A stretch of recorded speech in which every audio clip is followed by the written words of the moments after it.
you to the 2024 Jones High School Football Homecoming Coronation. We would like to thank Leanne Purvis for organizing this year's homecoming event. We would also like to thank Cody Neal for her work with the leadership class and helping execute tonight's coronation. And now your 2024 Jones High School Football Homecoming Court. The freshman attendant tonight is Miss Soraya Darby. Soraya is the 14-year-old daughter of Sarah and Zachary Darby and the granddaughter of Priscilla Cook. Soraya's activities include cross-country and track. She also loves running and having fun with family and friends. After high school, Soraya plans to attend cosmetology school and become a hairstylist. Soraya's escort is Mr. Derek Templeton. Derek is the 15-year-old son of Missy Ellington and Ken Templeton, and the grandson of Angela Johnson and Jerry Ellington, Susie and Kenny Templeton. Derek's activities include football and track and field. Derek enjoys fishing for bass, playing golf, and playing fantasy football with his brothers. Derek's future hopes are to attend college. Miss Soraya Darby and Mr. Derek Templeton. The sophomore attendant tonight is Miss Landry Popaki. Landry is the 15-year-old daughter of Sarah and Eddie Popaki and is the granddaughter of Randy and Mary Ann McFarland and Bill and Christy Dean. Landry's activities include basketball and track. Landry has earned the title of Jones Masonic Lodge Student of Today. She also loves listening to Taylor Swift and having fun with family and friends. After high school, Landry plans to attend college, get stuff done, and become a baby sonographer. Landry's escort this evening is Mr. Drew Thomas.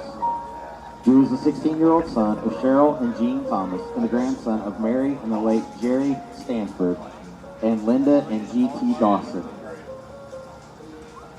Drew participates in football and baseball. He also enjoys hanging out with friends in his spare time.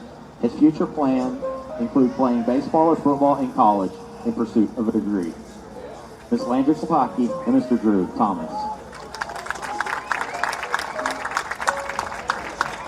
The junior attendant tonight is Miss Kaitlin Higgins. Kaitlin is the 16-year-old daughter of Christina and Ty Higgins and granddaughter of Juliana and Gary Utley and Debbie and Gary Higgins. Kaitlyn's activities include softball, basketball, and track and field. Kaitlin is part of the National Honor Society, Student Council, Leadership, and the Honors Program. Kaitlin has been a basketball state champion in 2023, first team all-district outfield in 2023 and 2024, a softball team captain. Kaitlin enjoys reading and shopping and spending time with friends and family. After high school, Kaitlin plans to attend OSU, get a bachelor's degree in elementary education. Kaitlin's escort this evening is Mr. Jack Mendoza. Jack is a 16-year-old son of Christina Marcy and Derek Eaton, and the grandson of Marsha Marcy. Jack participates in football, baseball, and used to wrestle. Jack is a proud member of National Honor Society and Leadership. Jack enjoys hanging with friends and watching college football or the NFL. After high school, he plans to attend college and earn a degree in sports medicine. Ms. Kaitlin Higgins and Mr. Jack Mendoza. Our first senior attendant tonight is Miss Marlene Banda. Marlene is the 17-year-old daughter of Magda and Marcos Banda and the granddaughter of Socorro and Amador Marquez, Luli Lupercio, and Jose Banda. Marlene's activities include 2 years of track and 6 years of track and field. Marlene is the secretary of Mu Alpha Theta and a member of leadership. She enjoys shopping, reading, photography, listening to music, and spending time with family and friends. After graduation, Marlene plans to attend OU to become a real estate agent. Marlene's escort this evening is Mr. Caleb Chappell. Caleb is the 17-year-old son of Dr. Michelle and Michael Chappell and grandson of the late Sylvia Hayes, Michael Thompson, Betty and Joe Russell, Miss Selma Steele, and the late Booker Chappell. Caleb participates in football, track, and powerlifting. Caleb is a member of FCA, a member of Youth in Action Leaders Group, church usher, lead choir singer, sound and audio technician. Caleb's personal honors include ETA Phi Beta, local, and national youth group president, and the Juanita Arnold oratorical winner. Caleb enjoys working out, fixing cars, cooking, helping coach his nephew's football team, listening to music, and sleep. Caleb plans to attend college and major in architecture while playing football. After graduation, he plans to play in the NFL. Ms. Marlene Banda and Mr. Caleb Chappell.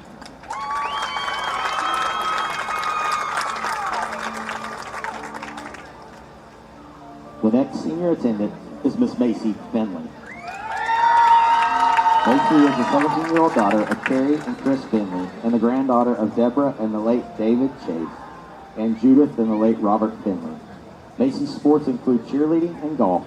Macy is an officer in STUCO, Mu Alpha Theta, Key Club, and National Honor Society. Macy enjoys hanging out with friends and family, reading, and baking. Macy plans to attend college and major in chemistry, become a PA, and have a husband and 2 children. Macy's escort this evening is Mr. Creighton Jones. Creighton is the 17-year-old son of David and Jennifer Jones and the grandson of Gail and Rosemary Britton. Creighton plays basketball and football and was named basketball's newcomer of the year along with all conference first team. He enjoys fishing, playing Madden, and hanging out with his friends. In the future, Creighton plans to take over his dad's concrete business and hopefully be a coach. Ms. Macy Finley and Mr. Creighton Jones.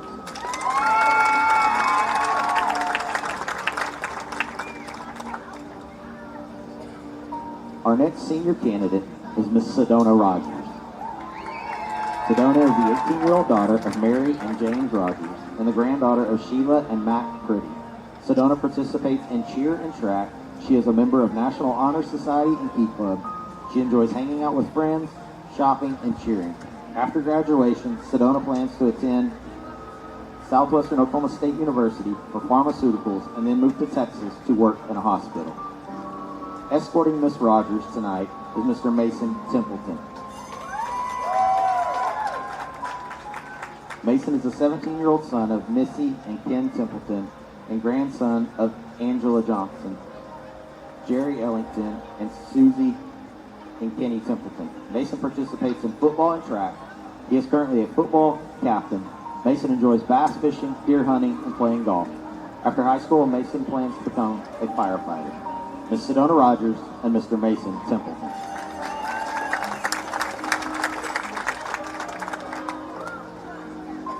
The next candidate this evening is Ms. Tatum Scott. Tatum is the 17-year-old daughter of Leanne and Justin Purvis and David and Megan Scott, and granddaughter of Sandra Myers and the late Bruce Myers, Kathy Scott and the late David Scott, Mike and Sherry Purvis, Pauletta Purvis, and Matt and LaDonna Johnson. Tatum's activities include softball, golf, and cheer. Tatum is the varsity cheer and softball team captain and a 2024 All-American cheerleader. Tatum is a member of National Honor Society, Mu Alpha Theta, Jones High School Honors Program, president of the Key Club, and an AP Scholar. Tatum enjoys spending time with her friends and family and boyfriend, but also enjoys shopping, reading, and hanging out with her dog. After high school, Tatum plans to attend the University of Central Oklahoma for her BSN and plans to return to further her education to become a nurse anesthetist. Tatum's escort this evening is Mr. Cruz Cranford. Cruz is the 18-year-old son of Mandy and Paul Cranford and grandson of Peggy and the late Gary Cranford, Darren and Danny Jacobs. Cruz participates in football, leadership, and powerlifting. Cruz enjoys hanging out with Primetime, his girlfriend Tatum, and watching Game of Thrones. After high school, he plans to attend college and earn a degree in criminal justice to become a police officer just like his dad. Ms. Tatum Scott and Mr. Cruz Cranford. Our last senior candidate tonight is Ms. Cadence Sullivan. Cadence is a 17-year-old daughter of Lauren Sullivan and Joe Sullivan and David. She is the granddaughter of Kathy and Johnny Sullivan and Christopher Jones and Kristen Hansen. Cadence has participated in softball and track all of high school. She is a softball team captain. Cadence's favorite hobbies are shopping, tanning, and hanging out with her friends and boyfriend. After high school, she plans to attend UCO and major in psychology to become a therapist. Cadence's escort this evening is Mr. Chase Pitts. Chase is the 18-year-old son of the elegant Carrie and the Jason Pitts and the grandson of David Pitts and Sissy Latta and Don and Shelley Stewart. Chase participates in football, lifting, and track, which he has successfully competed in multiple times and is a 2024 3A long jump state champion. Chase enjoys studying history and geography, along with going to church and hanging out with his friends and girlfriend. Chase plans on advancing his education and competing collegiately in track and field. Ms. Cadence Sullivan and Mr. Chase Pitts.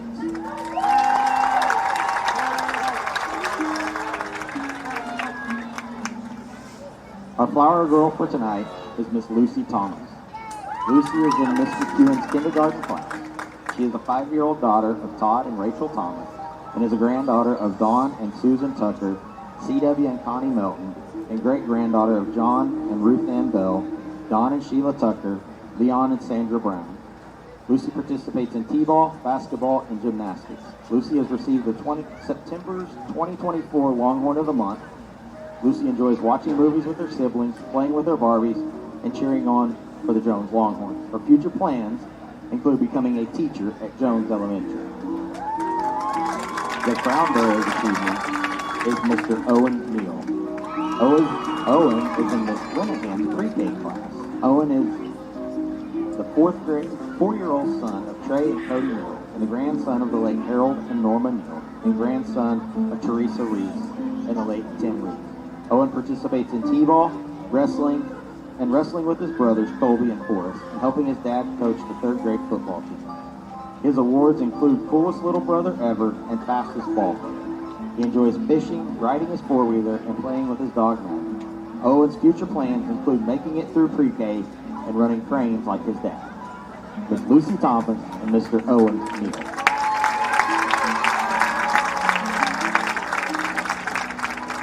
Ladies and gentlemen, I'm proud to announce your 2024 football homecoming court.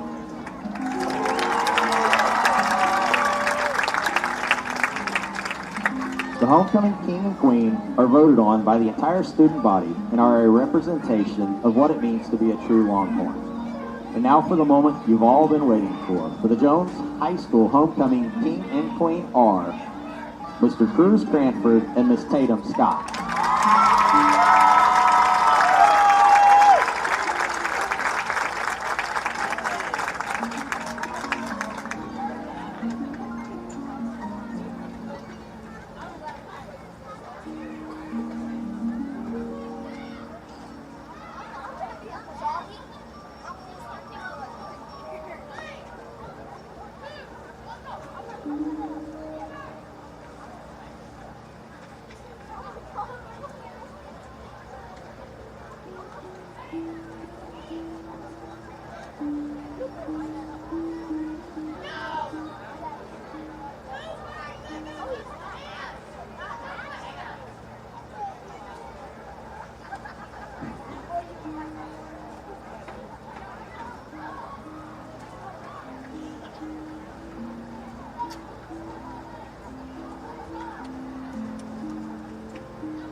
Congratulations to your 2024 homecoming king and queen.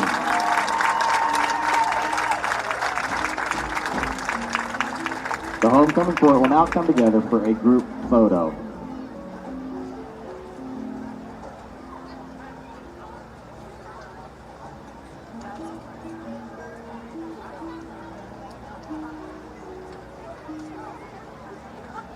On behalf of Jones High School, we would like to thank everyone for attending tonight and invite you to stay for the football game as the Longhorns take on the Crooked Oak Roughnecks.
October football and homecoming. It doesn't get any more classic or any more American than that, and that's exactly what we got for you today on the Oklahoma Sports Network here at Tim Wallace Memorial Stadium in Jones, Oklahoma. It is homecoming day as the Jones Longhorns are set to face off against the Crooked Oak Roughnecks. Just had the homecoming festivities just beforehand. You can see that on the stream, and congratulations to senior Cruz Cranford for being homecoming king. A nice member of the football team. He's a leader in a lot of ways, plays on the edge on defense, and he was able to get that and have that going in this game. And, Coach, you know, this is a game that the Longhorns are expected to win, and pretty handedly, but it's still a game that should be packed with a lot of energy because of, you know, that homecoming feel. It's just, you know, something unique for these kids to go through.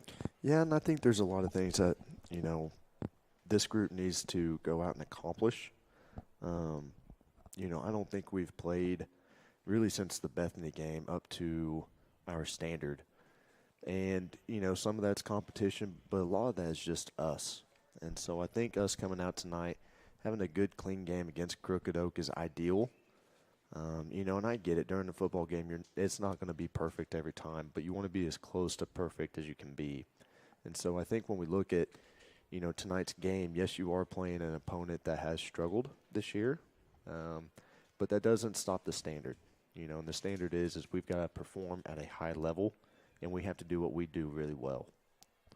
I think one of the main points to watch out for in this game is how the Longhorns start. You know, we're coming off a couple games in a row where they started slow. You know, the Perry game, it finished with 29-0 victory. You just look at that box score and you think, okay, Longhorns handled business. But it was a pretty sloppy first half. They were able to clean it up in the second half. And then again against Millwood, that's, you know, a tough opponent every time. But they were a little sloppy coming out in the open there, and then they got into a big hole early. So I think this game is a game where you got to get on track and get going quick. Yeah, and, you know, one of the worst things you can do as a team is allow a team that's lesser than you to stick around. You know, we look at it throughout, you know, even last week, right? So we go out against Millwood, and the first series you have a fumble. Okay, and that allows Millwood to go score. And then the second series you go out and have another fumble, and you're down 14-0, and there's still 10 minutes left in the first quarter. You can't do that and expect to win. It doesn't matter who you're playing. And, you know, we've kind of seen that now against Perry and against Millwood, and we need to change it just for the rhythm of the rest of the game, right? If you're supposed to, you know, play a team and you're better than them statistically, film-wise, X and O's, you know, is perfect. But if you don't execute, then all that goes out the window. And so I think it's really important that if we don't get out fast tonight and we allow Crooked Oak to hang with us, then it's going to be a closer game than it needs to be.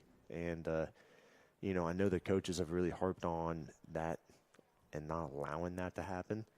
But football's a funny game, and I think, you know, this is a great time for your seniors. You know, we see a lot of our seniors out there tonight for homecoming. I think this is a big night for those guys to show up and get this team on the right track. And I think that's going to be the big thing for tonight.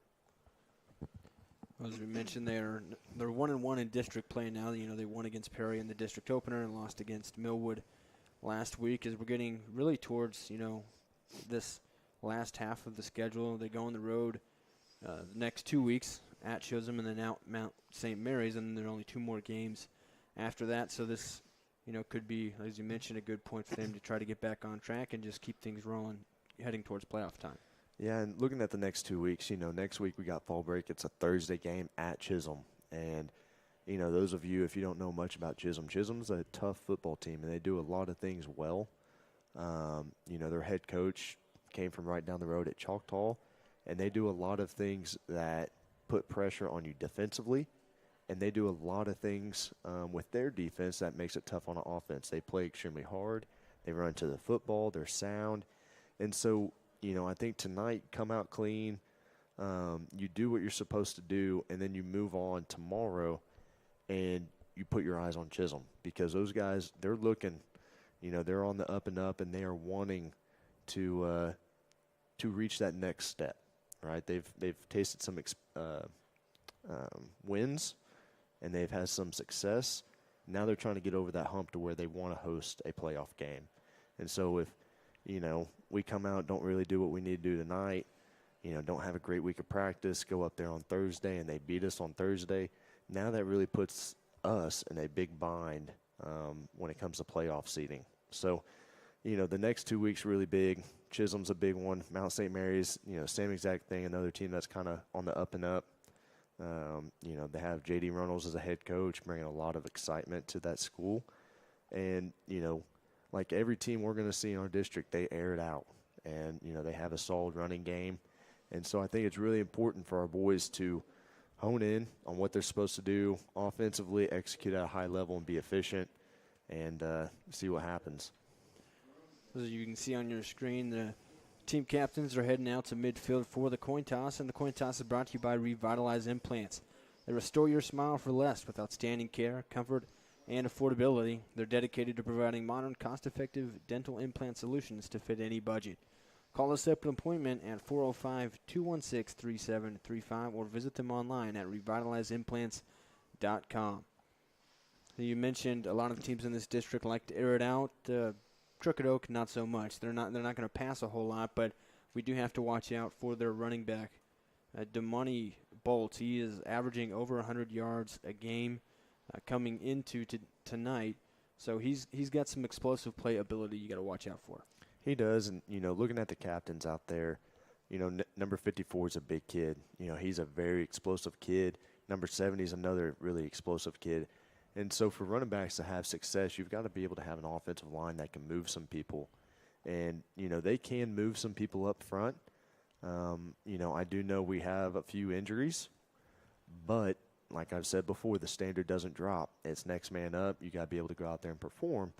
And like I said, if you're not going out there being clean, Chisholm's going to find it. Mount St. Mary's is going to find it and try to exploit it. So, I'm pretty intrigued to see how Jones comes out and tries to stop their running game. I know they're really big on gap scheme, power counter, and a little bit of zone. So, we'll see what our defense has in store for them.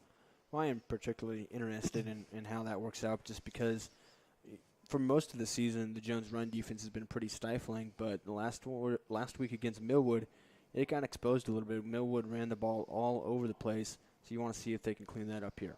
Yeah, and, Millwood,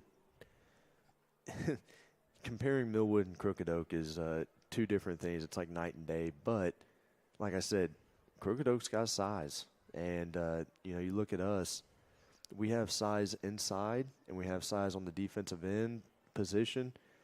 But still, if they're rolling out there at 5'10", 250 pounds, those are big kids, right? If they're rolling out there 300 pounds, that's a big kid. And so you've still got to try to stop that. And, Millwood had a couple kids that were 250 plus, and they fired off the ball and moved us, right? They had a couple of H-backs that moved us. And so I think the big thing for us tonight is, don't get too high. And what do I mean by that is if I'm a defensive lineman, don't stand straight up and get pushed back. I've got to stay low, use leverage, use my hands, and be able to read off the blocks. We're going to step away here on the Oklahoma Sports Network for the national anthem, but when we come back, we'll have homecoming football game action on the Oklahoma Sports Network.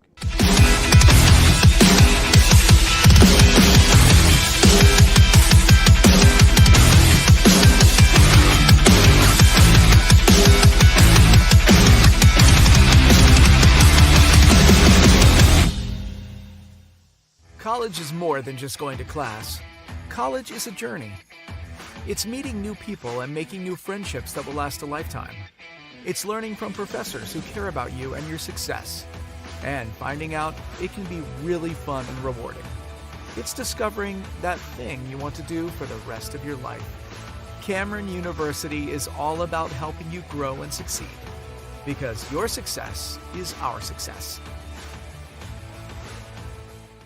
Sidelined by surgery, illness, injury? Valor Physical Therapy can help. At Valor PT, our skilled therapists create a rehabilitation program individualized for you, with education and encouragement each step of the way. Whether it's sports or the activities of life, let Valor get you back in the game.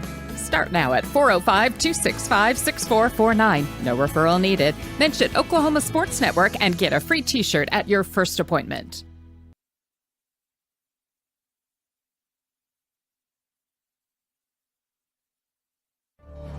Bank First is uniquely Oklahoman, deeply rooted in over 50 communities statewide. From those roots, our investment in education springs forth, helping to raise the Oklahoma leaders of tomorrow while providing financial strength to the business leaders of today. That's the kind of loyalty that helps entire communities thrive. Bank First, loyal to Oklahoma, loyal to you. College is more than just going to class. College is a journey. It's meeting new people and making new friendships that will last a lifetime. It's learning from professors who care about you and your success. And finding out it can be really fun and rewarding. It's discovering that thing you want to do for the rest of your life. Cameron University is all about helping you grow and succeed. Because your success is our success.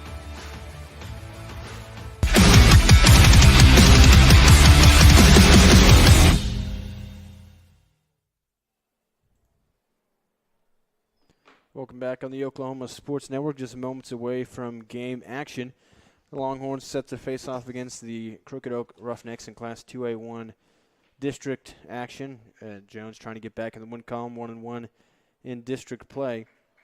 It should be really fun. It's homecoming night here in Tim Wallace Memorial Stadium. Had some festivities for that before the game to kind of get the crowd pumped up. And it is a big crowd on hand here for Jones, which you come to be used to. I mean, they always show out, even on the road. I mean, we had plenty of fans last week that are in Millwood, not too far of a drive there. So another good atmosphere here inside Tim Wallace Stadium. Yeah, we've been pretty fortunate having really good weather so far. I mean, it's hard to believe that it's October, early October, and we're still in the low 90s, around kickoff time. But, I'll take that over 30 degrees any day. No, don't worry. It'll be nice and 20 by the time we're at playoff time. Yep. I'm sure. But Crooked Oak here on the road, and Jones is trying to take care of business, get back in the win column like we mentioned. Crooked Oak, on paper, Jones should win this game, but as you mentioned, they got size. You had mentioned number 54, Christian Hernandez, and number 70, Mitchell Thronesberry. They're both listed at 6'3" and more than 260 pounds, so they've got some good size on them. And we mentioned the running back, Damani Bolt, so if they can get both of that kind of trio going, working together at offensive line and running back, then they could provide some issues, and hopefully we have a good game for you on hand. Absolutely. Looks like Jones will kick it off, and Crooked Oak will receive the opening kickoff, so Jones will get the ball to start the second half. It's Colson Lindsay who will kick this one away, and I always try to mention just how impressive it is for him to be a freshman out here and be as good at kicker as he has been this season. I feel like that's something that can go pretty under the radar, and he's done a good job. No, he's done an outstanding job. It's hard to go out there and kick consistently and be good on PATs and kickoffs and everything like that, but he's been extremely consistent, and I've been pretty proud of him. He's done a really nice job throughout junior high, and now as a freshman, he's doing a really nice job for the varsity team. Lindsay boots it away, and we're underway here. That one is going to roll out of bounds for the penalty. Kind of a line drive kick that time, so good starting field position for Crooked Oak here as their offense will come out to start this game. Again, look out for number 8, Damani Bolt. He's the running back, averages over 100 yards per game on the season. He's had a couple of explosive runs for 100-plus yards. Well, 100 yards. Hard to get more than plus 100. So he's somebody explosive to look out, and usually the quarterback is number 1, Jorge Ruiz, but right now it looks like they've got Felipe Beltran, and he'll keep himself going to the left side, trying to get outside, has some blockers, picks up nice yardage near the first down marker. Yeah, they just ran a simple zone read, and, we have a guy taking the dive, and we don't have anyone for the quarterback. That's a pretty easy day one type of play, and so we should be able to make that play and come downhill and tackle, but, our eyes kind of got out of place, and quarterback pulls it and goes around the end for 10 yards.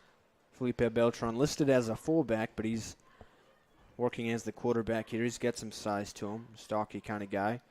Hands this one off, and up the middle for a couple of yards is Narek Galvin.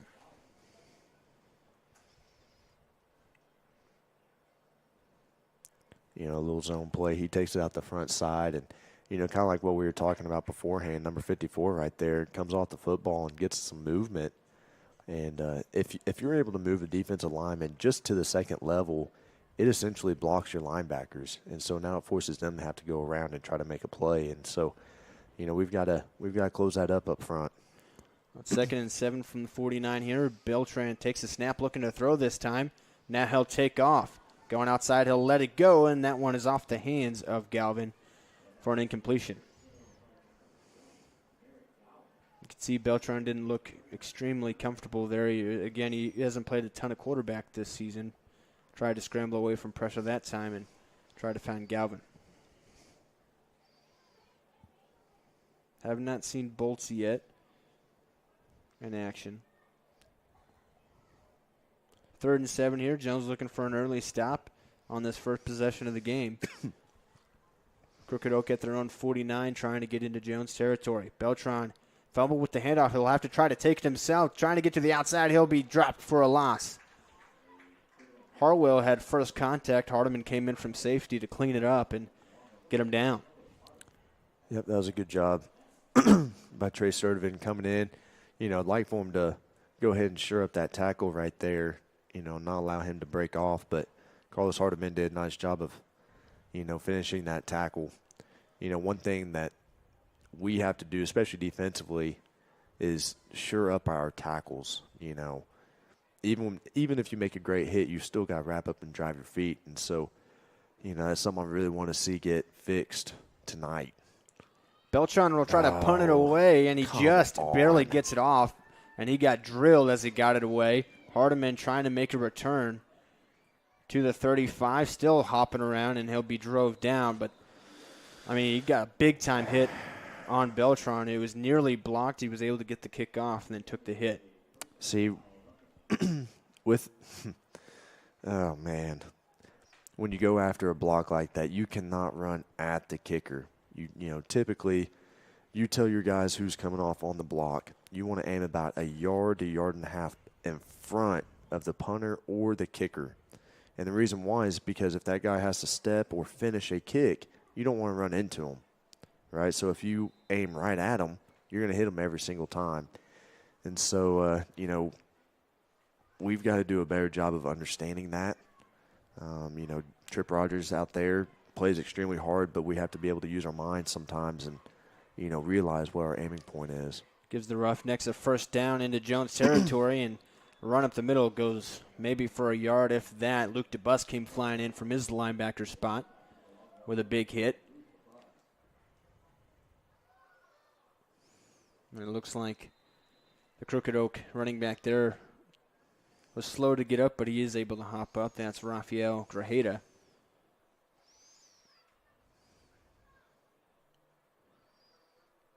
Looks like they took a timeout for this injury, so we'll step away for a moment and be back on the Oklahoma Sports Network.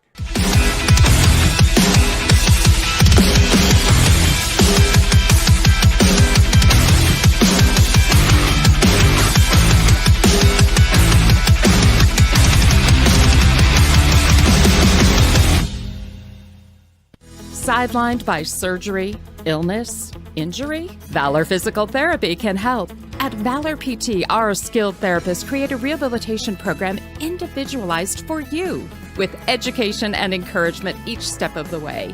Whether it's sports or the activities of life, let Valor get you back in the game. Start now at 405-265-6449. No referral needed. Mention Oklahoma Sports Network and get a free t-shirt at your... Beltran looking to pass has Galvin, and he will be pushed out of bounds. Picked up 3 or 4 that time, just kind of the check down there. So that'll bring up 3rd down.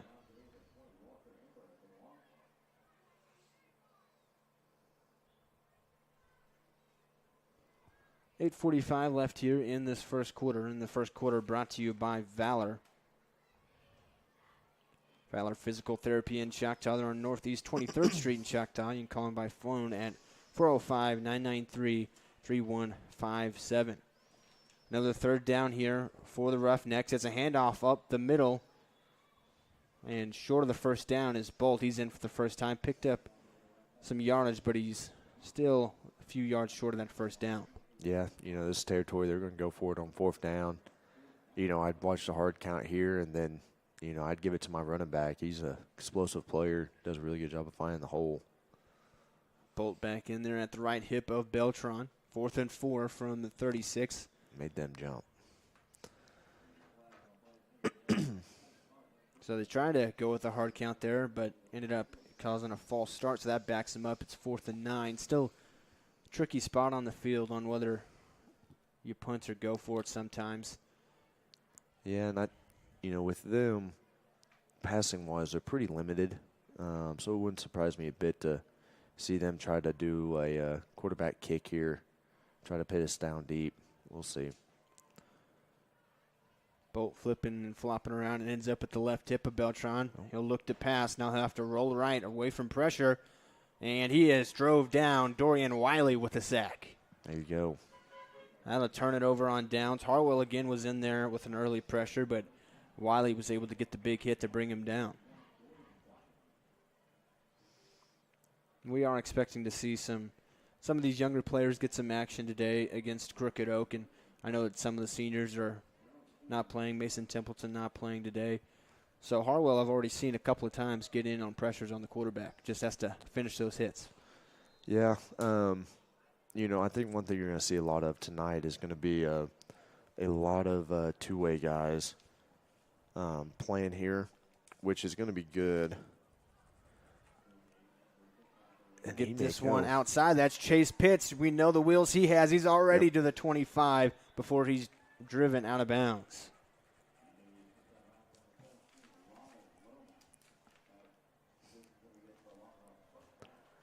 No, Crooked Oak is playing really deep right now. They know our speed, so they don't want to get beat deep. And so they're playing pretty far back. And for those of you that don't know, 54 right now at right tackle, that's actually A.J. Rideau. And here's Kel Clark, and he's all the way down to the 1 or 2 yard line. And, you mentioned they're playing back, but Jones' passing game is typically more about short passes and then run after catch anyway. It is, very much so. And so, Crooked Oak's going to have a pretty tough time on, trying to adjust and come up and make tackles because we're pretty elusive. Once we have the ball in our hands, we're pretty tough. And, I think last week looking at Millwood, I think Millwood saw that and really tried to force us to make plays without the ball, whereas this week we're able to make plays with the ball. Hanson, the quarterback, with Luke DeBusk behind him as the running back. DeBusk gets the handoff, trying to plow in. Touchdown. He's got himself a touchdown. Known for his defense, this time gets a TD on offense. So Jones with a quick score, a couple of short pass plays with a long run after the catch, and then Luke DeBusk drives it in.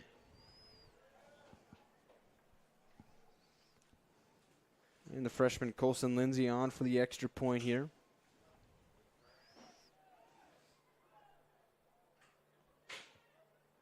But first trip Rogers is going to have to hustle in to be involved on with the blocking. Like to have 11 guys out there for the extra point. It'd be ideal, especially on extra point. Lindsay boots this one up, and it is good. So Jones draws first blood. They lead 7-0 with 6:31 left here in the first quarter. We'll be back on the Oklahoma Sports Network.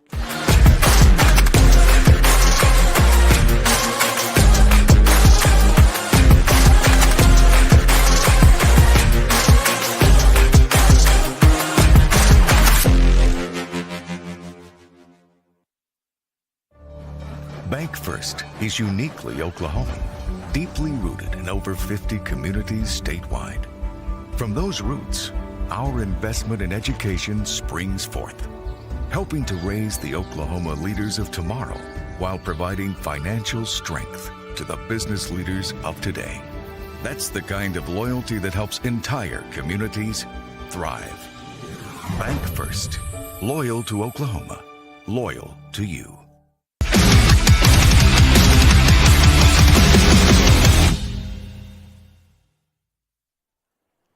Nice catch and run from Chase Pitts, another from Cale Clark, and then Luke DeBus getting involved on offense to run it in for a touchdown. That scoring recap brought to you by Jones Nutrition. Proud supporters of Jones Athletics with the best smoothies and energizing drinks in town. Lindsey kicks this one away, and it's muffed by Bolt. He's able to pick it back up, trying to make something out of it, and he gets right about to the 19 or the 20. But good special teams coverage that time. And again, that recap brought to you by Jones Nutrition at 9244 Hiwassee Suite 400. You can check in and say hi. You can check him out on social media. So the Roughnecks offense back to work. The defense wasn't out there very long for them. A couple of explosive plays like we mentioned from the Longhorns offense. Got them down the field in a hurry. Yeah, and I think right here this is, the first series they hit us on a couple of runs. Our eyes weren't in the good spots. So I'm kind of intrigued to see what adjustments we made on the sideline, kind of talk to the kids, get them, dialed in. Beltran fakes the handoff, rolls out, has pressure, trying to spin away. He's going to be brought down for a sack by a herd of Longhorns. Very nice. Very nice. Something I see out there over here at the left defensive end is Eli Newby. And, kind of watching him on that play, he did a really nice job of firing off, using his hands. Young freshman kid that has a lot of potential and upside. I'm really excited, happy to see him in there, and ready to see what else he can do for us. Nothing can replace in-game reps. Even, nothing. And as a kid, he's a freshman. He's already 6'2", 170. That's what he's listed at. He's got plenty of room to grow. Absolutely. Still in there at edge right now. That sack made it 2nd and 17. A pitch out here to the running back, Galvin, and he'll be dropped for a loss. Didn't have much room to go there. Looks like Sturdivant in there on the tackle again. Typically in these type of areas, you'd say watch play action pass, that type of stuff. But, with where they're at, Crooked Oak can't really do that right now, and so they're pretty limited. So I'd probably look for a quick run, quick hitter, either that or a quick pass out here to number 8. Try to get him out here in space, but they're pretty limited on what they can do down the field. It'll be 3rd and 19 from the 11 here. Beltran dropping back to pass, looking right now. He has to step up away, pressured again, just chucks this one out of bounds, trying to avoid another sack. That's going to be intentional grounding there. It was not out of the pocket, and the ball did not get, or maybe got back to the line of scrimmage, but he wasn't out of the tackle box, so it's going to be intentional grounding anyway. Yeah, and that, watching their pass routes right there, they had an out route, a couple of deep routes. It's just not much protection. And, part of the thing, and you give a lot of credit to Crooked Oak and their kids for coming out here and playing with 17 kids. It's not easy. That's a tough thing to try to do. So I applaud these kids coming out here and playing, and, playing both ways, playing on every special teams. It's tough, man. And then you come and play week in, week out. But, for Jones, it's really important to really hone in on technique right now, and I think they're doing a better job of it.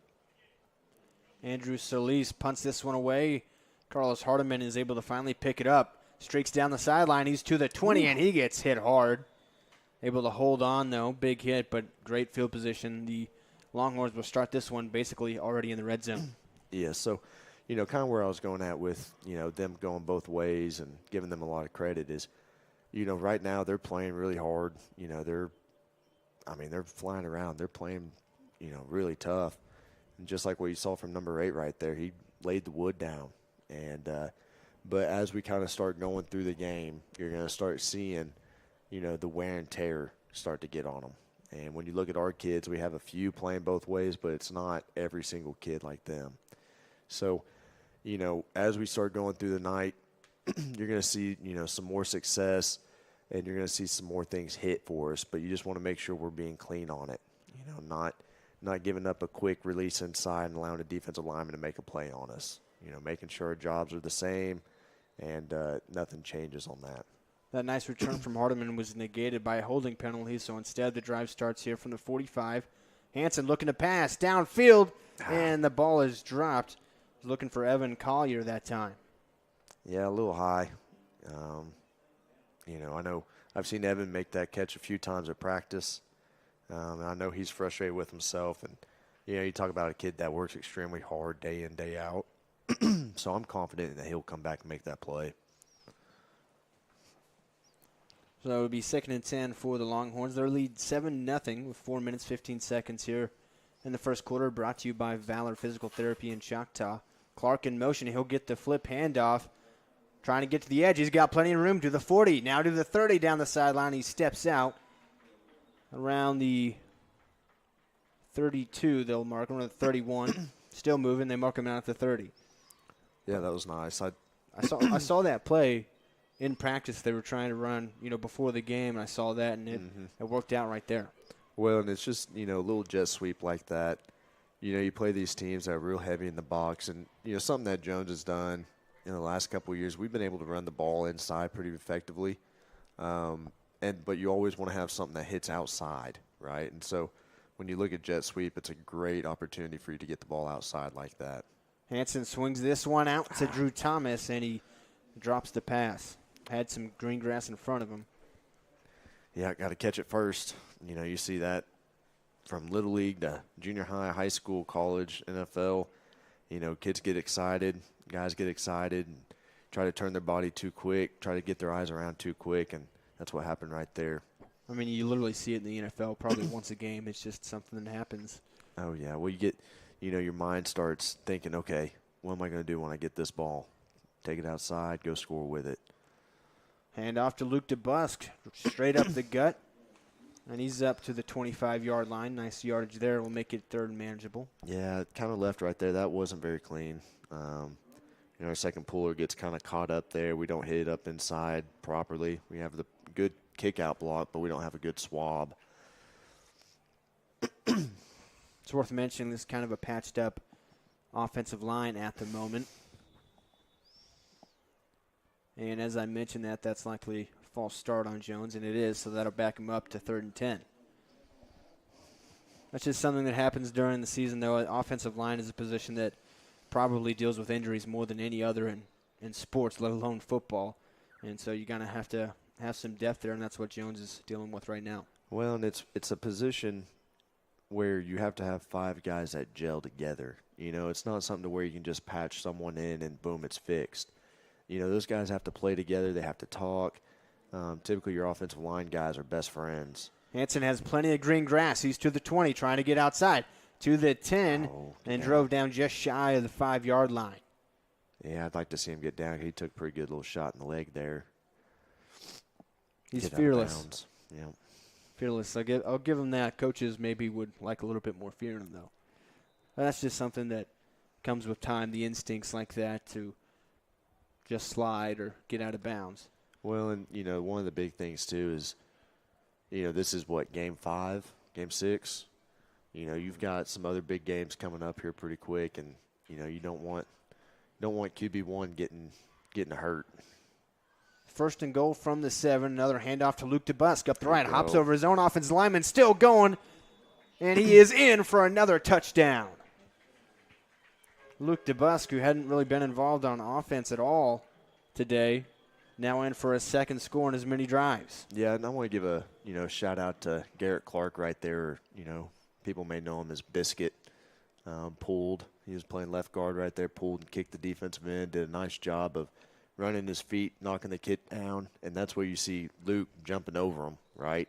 But he did a really nice job of opening up that hole. And then Cruz Cranford, man, played some offensive line this spring for us when we had some injuries and some low depth. And, man, did a great job of pulling in the hole and swabbing up in there and making a great block. That looked good. Lindsey knocks in the extra point. It's 14-0 Jones with 2:35 left. Come back on the Oklahoma Sports Network.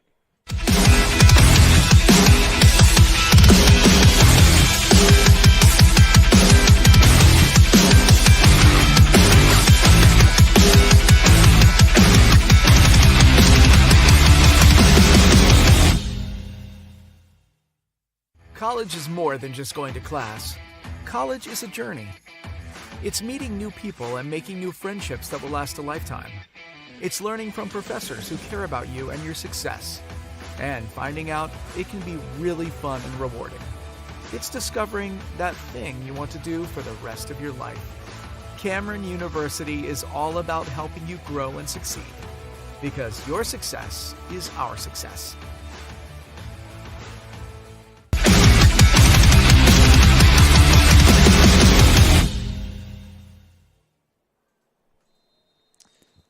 Zach Reynolds, Coach Grant Haynes back with you on the Oklahoma Sports Network as Colson Lindsay kicks away the kickoff. Holt trying to make a return, and he's all the way to the 30. Broke a couple of tackles that time, showing his ability as a running back. And Luke DeBusk, known for his linebacker skills, has been showing off his running back skills. He got his second touchdown of the day to cap off that last drive. That scoring recap brought to you by Jones Nutrition. They bring you the best smoothies and energizing drinks in town, and they're proud supporters of Jones Athletics. They're at 9244 Hiawassee Suite 400.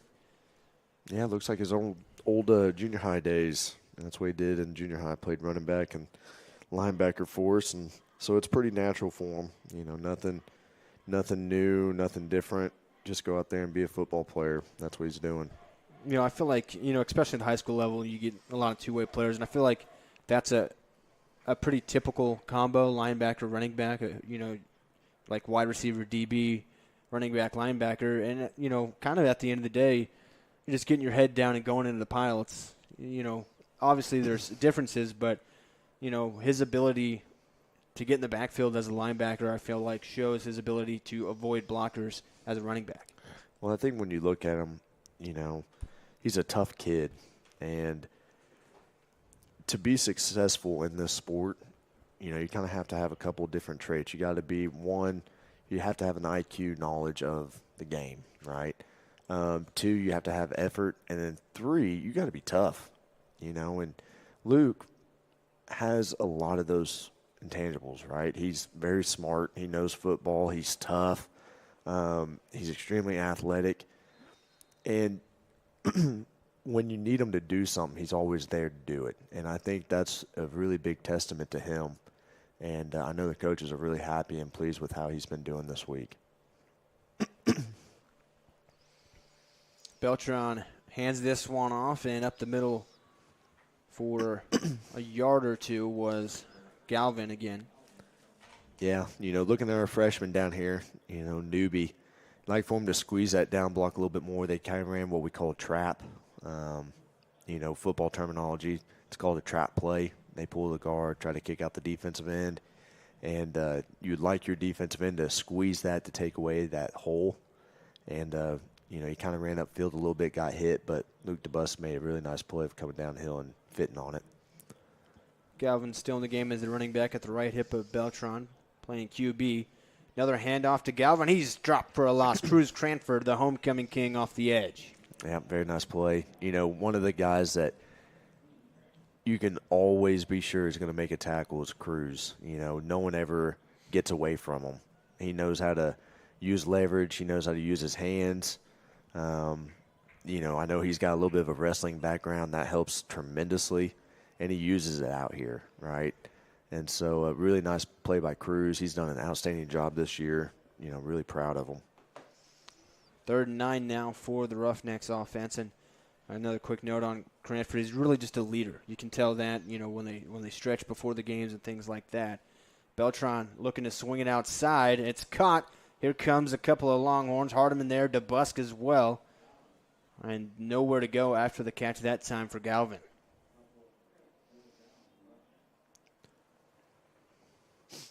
Sturdivant and Rogers in there too. Everybody rallied to the football. That's what you're supposed to do on defense. Yep. You know, and a big thing as a defensive guy, you know, you preach what we call leverage, right? And so if the ball is inside of you, you want to fit on the outside half of the man. If the ball's outside of you, you want to fit on the inside half of the man.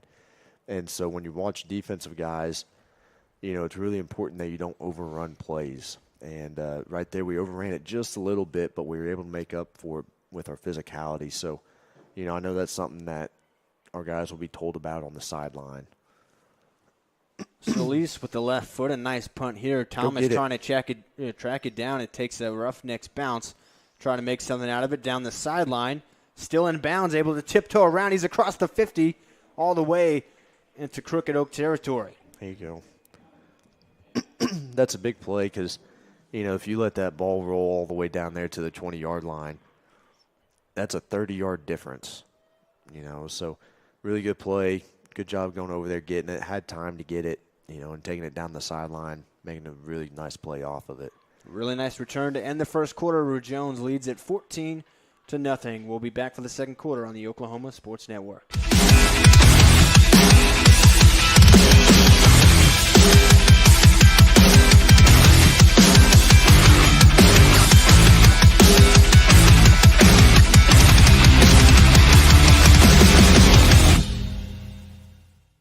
Sidelined by surgery, illness, injury? Valor Physical Therapy can help. At Valor PT, our skilled therapists create a rehabilitation program individualized for you, with education and encouragement each step of the way. Whether it's sports or the activities of life, let Valor get you back in the game. Start now at 405-265-6449. No referral needed. Mention Oklahoma Sports Network and get a free t-shirt at your first appointment.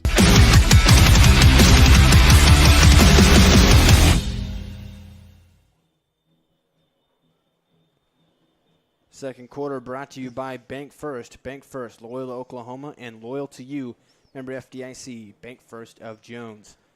Second quarter about to start here after that nice return from Drew Thomas on the punt from Andrew Solis. And it'll be the Longhorns back with the football, leading 14-0. Scoreboard currently says 15, but it's 14. And they'll try to score for a third drive in a row. They're 2 for 2 so far. Couple of Luke DeBusk touchdown runs. Ethan Hansen in the shotgun. It's a QB keeper. He's got plenty of room. Great blocking. Now hops it out to the outside to the 40. He's got the edge all the way to the 25, and he's hit out of bounds by Holt. Another big run for Ethan Hansen.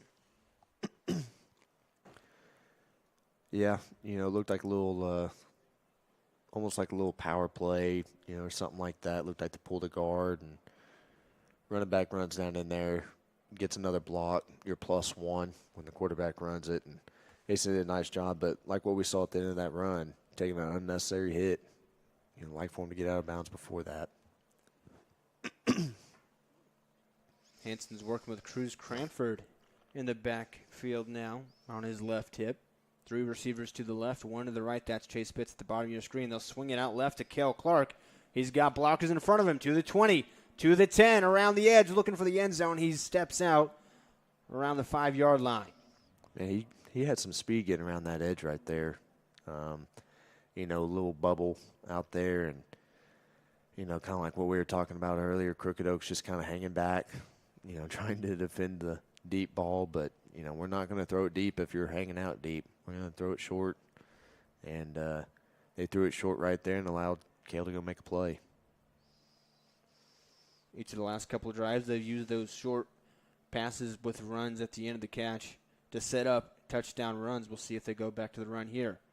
Hansen hands it off to Cranford. He'll go up the gut, dives in. I think he's got it. And nope. Initial Short. mark is he's right at the 1. Oh, we got one saying he's short, one saying he's in. Which one is it?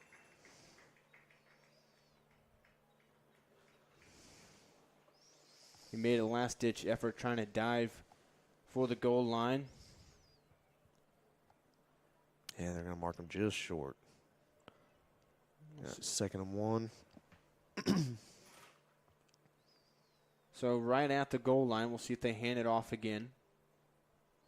Crooked Oak playing up close from the box. Now another handoff to Cranford. He bounces outside, breaks a tackle. He's in for the touchdown. Attaboy. Toughness, being able to run through there and not let a little arm tackle get you. That's what you want. Nice run. So the homecoming king is at a tackle for loss already in this game, and now he's got himself a touchdown on the offensive side. And increases the lead to 20-0 Jones. Lindsey on for the extra point, trying to make it 21-0. So far, they've all been pretty quick drives for the Longhorns, getting downfield and then punching it in. Lindsey's extra point is up, and it is true. 21-0 Jones. They're firing on all cylinders on offense. 10:58 left in the second quarter. We'll be back on the Oklahoma Sports Network.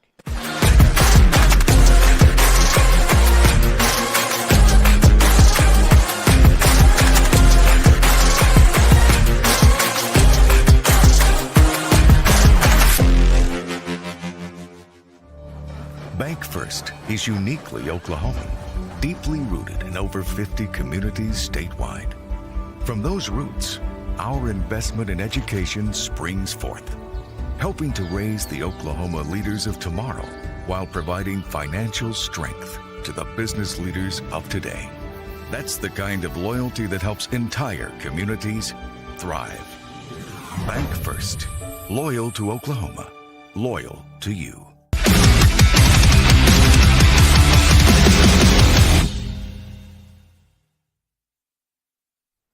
Cruz Cranford, the homecoming king, getting involved on offense with a touchdown run after a nice run after the catch from Cale Clark. Set it up right near the goal line. That scoring recap brought to you by Jones Nutrition, bringing you the best smoothies and energizing drinks in town, and they're proud supporters of Jones Athletics. They're at 9244 Hiawassee Suite 400. You can check them out on social media. Just stop in and say hi. Colson Lindsey, who's 3 for 3 on extra points. Go get it. Go get it. Hits Go this get it. kickoff, and it's knocked out of bounds. Jones trying to come in and grab it. It gets knocked out of bounds, so it'll be a penalty set up the Crooked Oak offense. You know, good hustle down there by Hunter Purvis, and, you know, it's just right there. You know, tries to jump on the ball, and it just kind of knocks it out.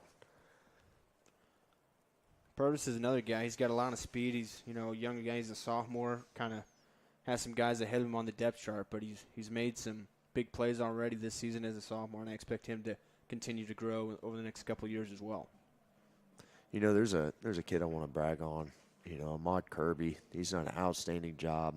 You know, a guy we've had to call on to play both ways, and he's never complained about it, never been frustrated about it. He just shows up, goes to work every time, and, you know, he's done a really nice job on the defensive line. Has stepped over to offensive line, has continued that. So, really proud of him. Low snap. Beltran's going to get swallowed up. Was able to get back on the ball. That was Ahmad Kirby there, who wears number 60, lined over the ball as the nose tackle on this one.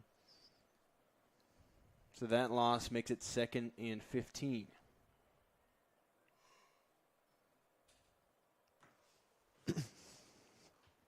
.10:30 left here in the second quarter, brought to you by Bank First of Jones. And the defense has done their job so far against the run, and Crooked Oak not a team that goes to the pass very often. We'll see if they try to change things up as Jones zeroes in on the run. I bet they try to go outside with it. No? They roll it out and throw it out there, but the throw was low. It was intended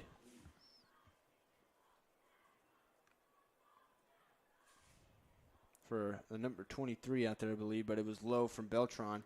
Wasn't able to haul it in. So it'll be 3rd and 15 now. And again, Crooked Oak only playing with 17 players. They pretty much all have to play both ways in some capacity. Yeah, but, you know, credit to them. You know, there's a lot of talk that, you know, maybe they weren't going to be able to play this week. And, you know, their coach called us and said, hey, we're going to be able to play. And, man, I'm stoked that they're able to because, like I said, it's not easy going out there and playing each snap, every snap, you know, especially against a really good Jones team and having to do that week in, week out. You know, I applaud these kids for doing it because, like I said, it's not easy. You know, you applaud the coaches for showing up day in, day out, you know, trying to get these kids better, and that's what it's all about. Went for a shot that time. Beltran looking for Jorge Ruiz, but Derek Templeton was draped all over him in coverage. That brings up 4th and 15. So Solis back to punt this one away again.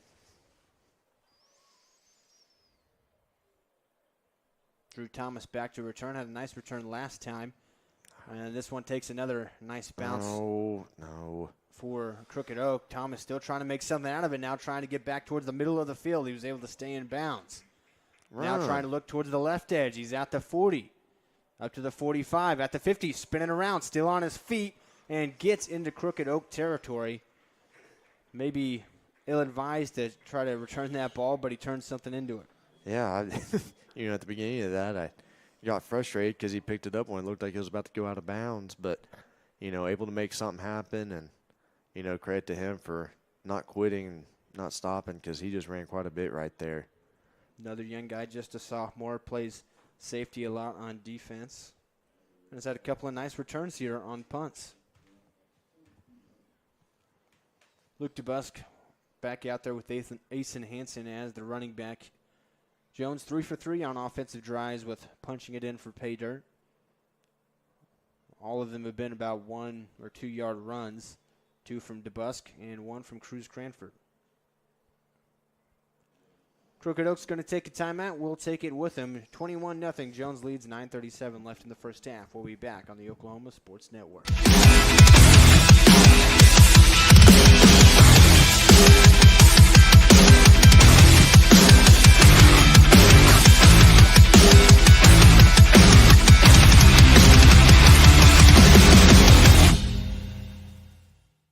College is more than just going to class. College is a journey. It's meeting new people and making new friendships that will last a lifetime. It's learning from professors who care about you and your success. And finding out it can be really fun and rewarding. It's discovering that thing you want to do for the rest of your life. Cameron University is all about helping you grow and succeed. Because your success is our success.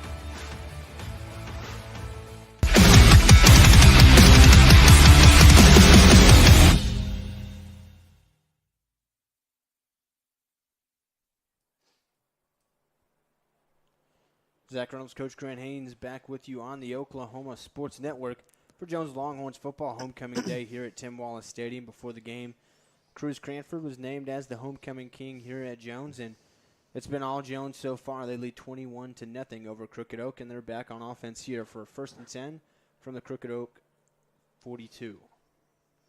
Asen Hansen turns and fires to Kel Clark in the slot. Go block. He goes for the edge. He's got it to the 20. Believe he stepped out of bounds. See where they mark it. Should be right around the 20-yard line. They're giving you that throw the whole night. You get in a 3-receiver set on one side, and they're only putting 2 guys over there with the deep safety about 10 to 15 yards. And so that play realistically will work every single time just based off of numbers. Now if you look up top, you've got 2 receivers to their 1 with their safety, 8-9 yards inside and about 8-9 yards deep. So they turn and fire to the right side instead. That's Evan Collier. He's up near the 10 and is knocked out of bounds. And mention, the play before to Kel Clark. He's been playing in the slot as a receiver pretty much all night tonight. Usually in the backfield as a running back, but they're switching it up a little bit, and he's showing his ability. He's got that speed when he gets outside. Yeah, and I think, you take Kale and you put him outside like that and you give him the ball with a lot of space, he's really tough and deadly to deal with. DeBusk at the right hip of Hansen. Hansen looking to throw. And the ball was tipped up at the line. Was looking for Creighton Jones in the end zone on a slant. Might have had him, but nice play by the Crooked Oak defensive line. Yeah, we gave up quite a bit of penetration right there. It was quick catch throw, had a little bubble slant, and somehow we had some penetration inside. I was able to get hands up and knock down that pass.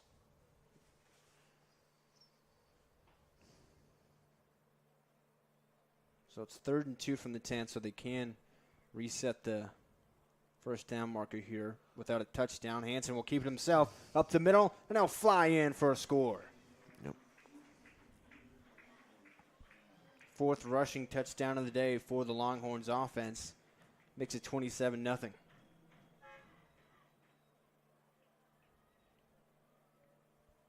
That one looked like a designed run that time, just up the middle for Hansen, and had plenty of space and used his speed. And credit to Asen right there.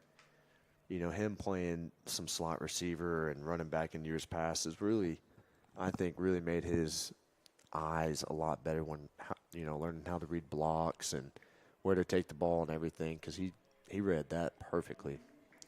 Longhorns are 4 for 4 with touchdown drives, and Coastal Lindsay 4 for 4 with extra points. They lead 28-0. 9 minutes, 8 seconds left in the second quarter, brought to you by Bank First of Jones. We'll take a break and be back on the Oklahoma Sports Network.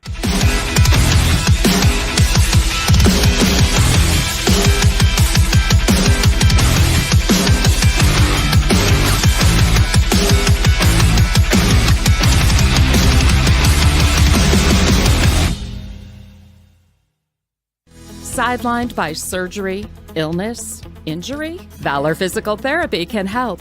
At Valor PT, our skilled therapists create a rehabilitation program individualized for you, with education and encouragement each step of the way. Whether it's sports or the activities of life, let Valor get you back in the game. Start now at 405-265-6449. No referral needed. Mention Oklahoma Sports Network and get a free t-shirt at your first appointment.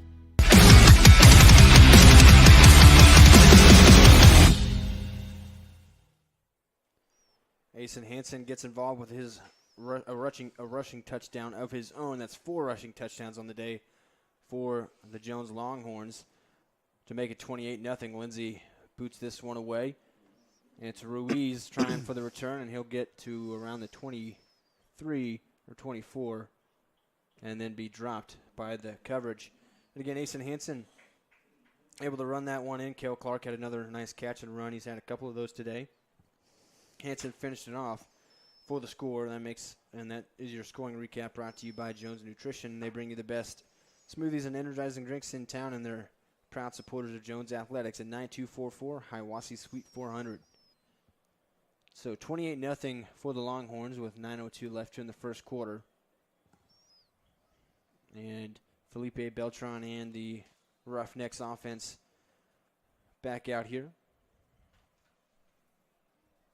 They did try a pass shot deep down the field last time towards the end of their drive. We'll see if they try to go back to that at all. Beltran takes the snap. It's a little outside. He's got to run with it, trying to get to the edge. He'll be dropped for a loss. Yeah, they run a little wrap play right there. And, we played that well, but, the bad snap kind of forced the quarterback out. Forced them to run outside, and our pursuit was able to get there. So loss of 2 on the play makes it 2nd and 12 for Crooked Oak.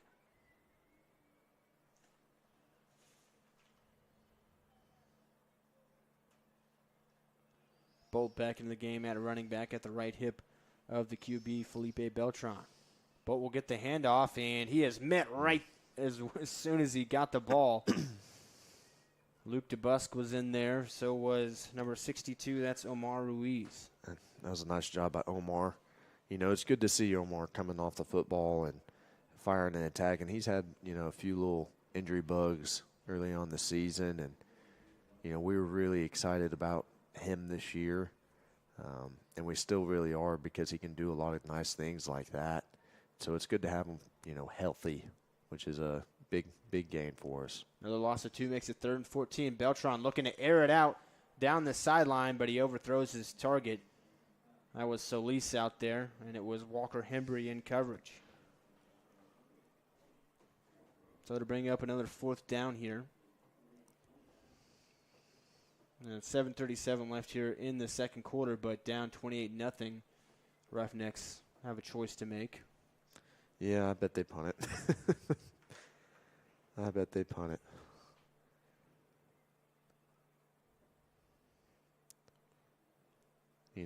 That drive right there went kind of fast. I'm kind of surprised they didn't slow it down more. Try to give their kids a little bit of a break. Andrew Solis kicks this one away. Drew Thomas catches the first one clean of the day. He's made nice returns after it bounced. Juked out the first defender. He's to the edge at the 40 and is hammered right there at the 35. The 35. I give credit to these Crooked Oak players on these punts. They're coming in flying for big hits. Yeah, they are. Coaching Drew now for 3 to 4 years. That kid is a downhill runner. Not much of a juker. I'd like to see him get more vertical when he runs. But he's done a nice job of fielding the punts and, running after the catch. So Asen Hansen and the Longhorns offense back out there. 4 for 4 on touchdown drives. Trying to go 5 for 5, and they'll start in Crooked Oak territory here after another nice return from Drew Thomas. Got Jose Taylor in there at running back. He's done some really nice things this week. Saw him a little bit at the end of that Millwood game, so he's getting more opportunities here, and it's a swing pass out to him. Get him in space. He's at the 30 and carries the defender up to the 25. Ball came out, but he was already down. I'll mark him down there at the 26. He's not a very big guy, but he was not shy with the contact there right at the end of that. No, and, him as a 7th and 8th grader, he was one of the toughest kids that I've ever seen play football. He's one of those kids that's always coming downhill, fitting. He played linebacker for us and, some running back and outside receiver, or inside receiver, and did a tremendous job for us. And so I'm really happy to see him out there right now. Still in there at the right hip of Hansen. Hansen will swing it outside to Hunter Purvis. Gets around one defender, trying to beat another. Gets past him, looking for the end zone. He's in. Touchdown, Hunter Purvis. Very nice. Showing off the speed. Things like that make you excited about Jones football. Just thinking about Chase Pitts and how he's, that one receiver with so much speed. And then you think, well, he's going to graduate. Well, here comes Hunter Purvis, and he's got a ton of speed too, folks. Oh, yeah. Well, it's one of those things where, you look at a kid like Chase Pitts, and, we were really fortunate last year. We had 2 really fast kids with Braden Scott and Chase. And, this year Chase carrying a big load of it, but having a kid like Hunter Purvis being able to come in and give us some more speed is even better. So excited about those 2, excited about Hunter's progress. He worked really hard in the weight room and in off season. So happy to see him get some touches and go, take use of them. It's homecoming day here at Jones, and the celebration has continued into the game. Longhorns lead 35-0 with 6:29 left in the second half. We'll be back on the Oklahoma Sports Network.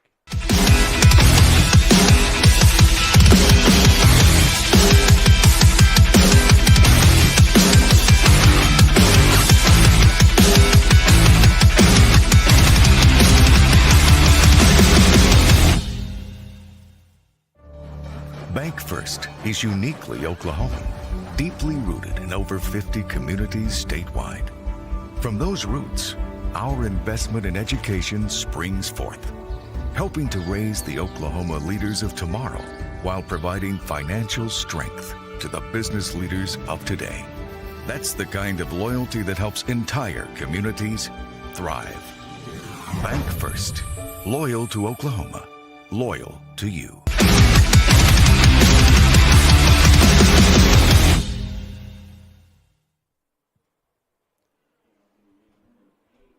Bolt looking for a return on the kickoff. He's up to the 30, and he will be brought down.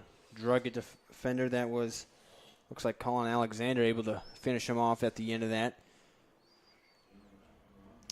Jones scored again with a Hunter Purvis touchdown catch and run. Showed off his speed, got to the outside, and got past a couple of defenders into the end zone. That made it 35-0. That scoring recap brought to you by by Jones Nutrition. They bring you the best smoothies and energizing drinks in town. They're proud supporters of Jones Athletics, and they're at 9244 Hiwassee Suite 400. We mentioned throughout this broadcast it's homecoming day here at Jones, and you always want to win on homecoming day, and right now the Longhorns are well on their way to that. They lead 35-0 here in the second quarter, brought to you by Bank First of Jones. Beltran will have to keep it himself, and he's going to be wrapped up. Heard Longhorns in there on the stop again. Him and his running back had some miscommunication there, and then he had to keep it himself. Yeah, I think he's getting tired of having the ball in his hands because, man, every time he's getting tackled, he's getting hit hard. And so I know he's ready to hand the ball off. Luke DeBusk and Dorian Wiley in on that tackle. Brings up a 2nd and 15. I'll let the clock roll a little bit here. We're near 5 minutes left here in the first half. Bolt switches from the right to the left. Beltran looks back to pass and was intended for Bolt. It was over his head, and he took a shot from DeBusk at the end of it. So that'll make it 3rd and 15.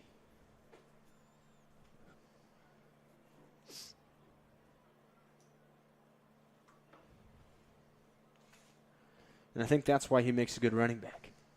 You run in like that, hard, take a big hit on the other side, plows through a defender into the end zone. He's done that a couple times today.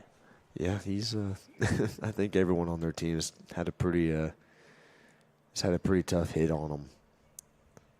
3rd and 15. Beltran will hand this one off to Bolt. Had a little bit of room initially, but then is pushed back.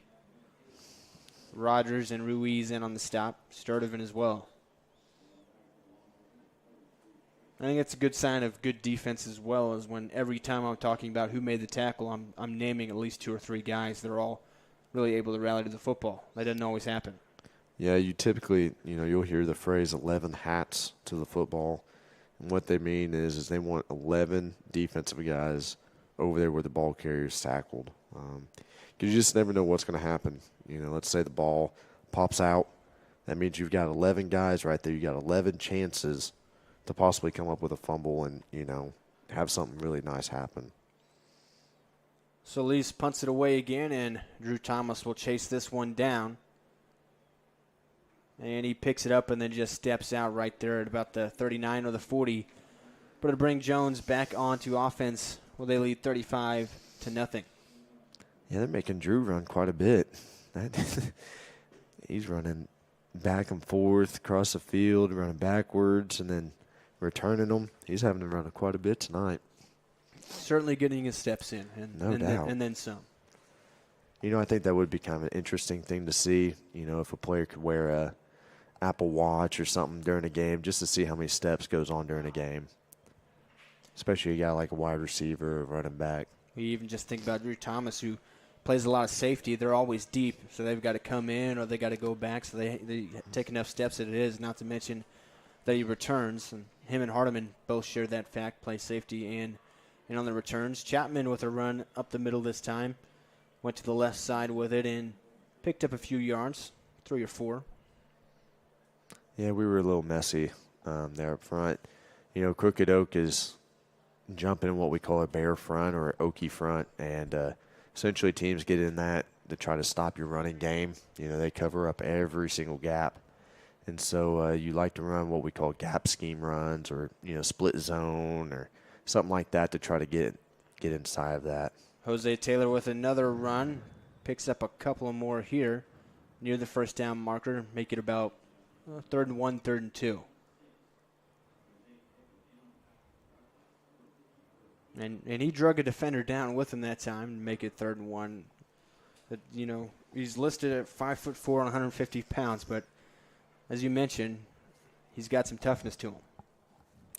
Yep, that's what you need. You can't win football games if you don't have tough kids. Another handoff to Jose Taylor. He'll pick up the first down up the gut and then drags another defender for a couple of more. He's across the 50 and into Crooked Oak territory here. 3 handoffs in a row go to him, and he picks up the sticks. You average 3 or 4 yards per carry, you're going to pick up a first down every time. That's what he was able to do right there.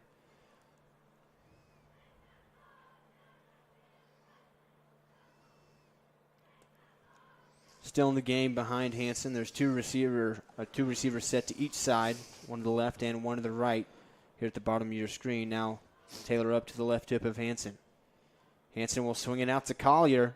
Got a nice block, and he's up near the 40 and is brought down.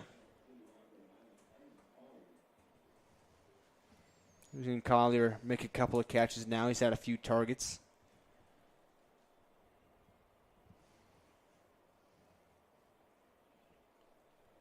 So to make it 2nd and 5 from the 41, nearing the end of the first half here.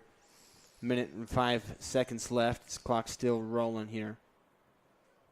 Jones up 35-0. Seems content with a 35-0 lead, and they'll just pretty much run out the clock here. I don't know if they're going to take a shot or not.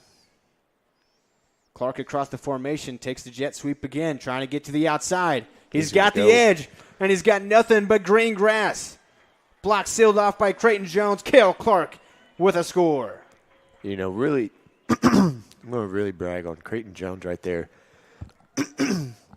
He's done a great job this season with making plays, but that right there is really impressive to me because there's a lot of kids that would go in and, you know, block someone behind in the back as they're running with an angle. But he did a great job of shielding, you know, the defender away and not necessarily pushing him in the back. And that helped kind of propel Cale into the end zone. So big applause for Creighton. Thought that was a great play on his part. That's what to tell you. Just get in the way. If you try to push him too much, you're probably going to get a penalty like that. Just get in the way. That's what he did, and helped Cale Clark get in the end zone. And Colson Lindsay has gotten plenty of opportunities for extra points, and he is 5 for 5. Longhorns at the end of the first half lead 42-0.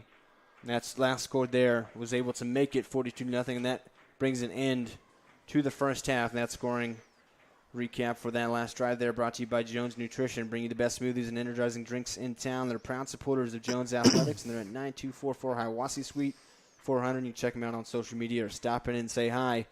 Coach, any thoughts on the first half? You know, I think, like I said pregame, you want to make sure you clean up anything that wasn't very good the last couple games. And, you know, there's still some things that when I look from the coaching side that we still need to clean up a little bit more. You know, staying on blocks a little bit longer, keep running our feet, you know, make sure we're seeing the hole if I'm a running back. But there's progress. And I think that's a big thing, especially as you go through the year. You don't want to peak too early. And you're seeing kids fix some of the mistakes that they've had early on. And so, you know, seeing that makes me happy. You know, of course, you don't want to ever complain being up 42-0, but that just comes to show you there's still things that they have to work on, and there's still things they've got to get better at. And, you know, this team can be a really, really special team, but they've got to reach that point to where they hit their max potential and not peak too early with it. So, yeah, you know, probably come out second half. You'll probably see a lot of younger kids coming and playing, which is good. Like what we talked about earlier. Anytime you have game experience for these young guys, that's a positive. And so we'll get to see what they get to do against Crooked Oak. 42-0. Jones with the big lead at halftime here on Homecoming Day. Don't go anywhere. Come back after the halftime break on the Oklahoma Sports Network.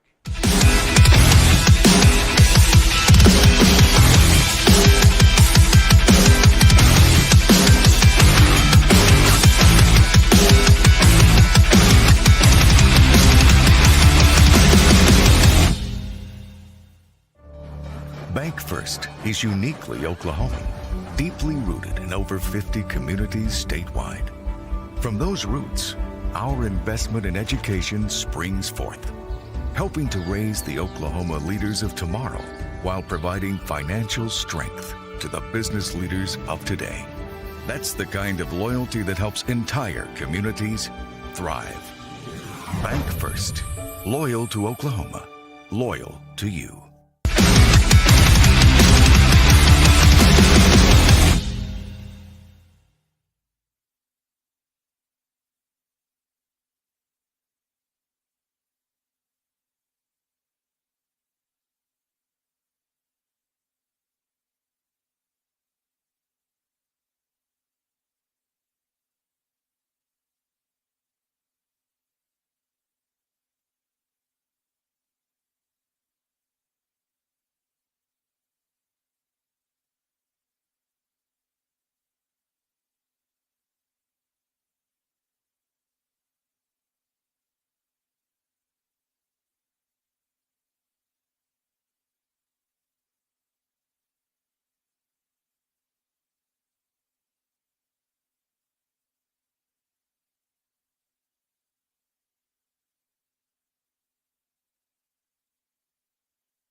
You're watching Jones Longhorns football on the Oklahoma Sports Network. Second half just about to be underway. The Longhorns lead 42-0 over Crooked Oak here at halftime on homecoming day. Third quarter is brought to you by Dave's Driving School. They work on the skills you need to pass the state driving test, focusing on driver's attitudes, defensive driving, drinking and driving, road rage, and cell phone use while driving. They provide the basics of safe driving at 2025 South Air Depot in Midwest City, or call my phone at 405-229-2302. If you're liking the action you see tonight and want to get involved and be able to see more high school football action in the state of Oklahoma, or just high school Oklahoma sports in general, make sure you download our apps. We're on Apple and Android.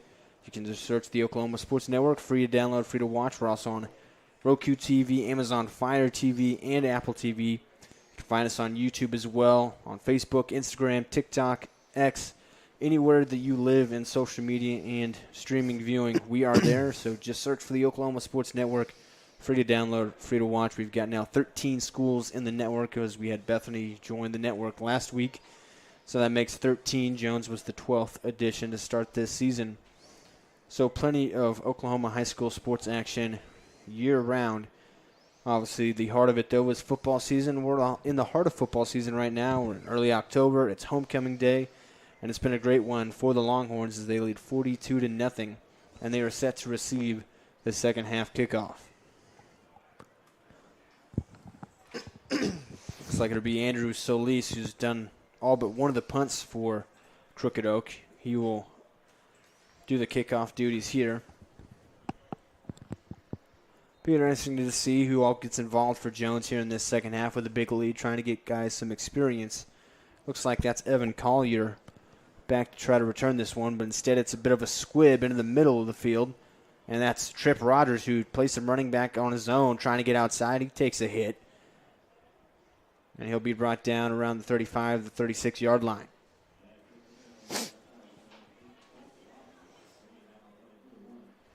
So as I mentioned, I'm interested to see who comes out on offense here to start the second half for Jones, if they want to get the starters some more reps or if they go to more of a backup look.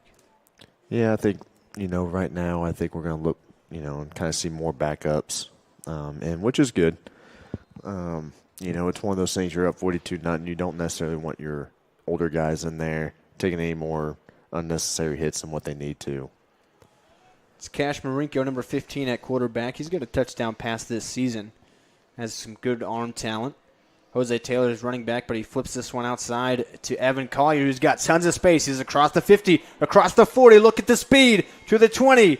And he will be pushed out of bounds at the 10. What a pickup from Evan Collier.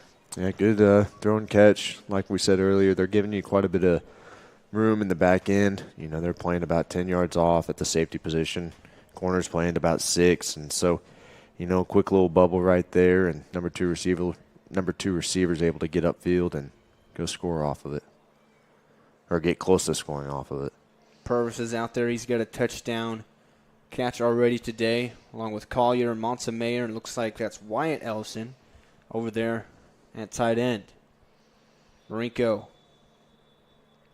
And this will be blown dead. Going to have a false start on Jones. That'll back him up a little bit.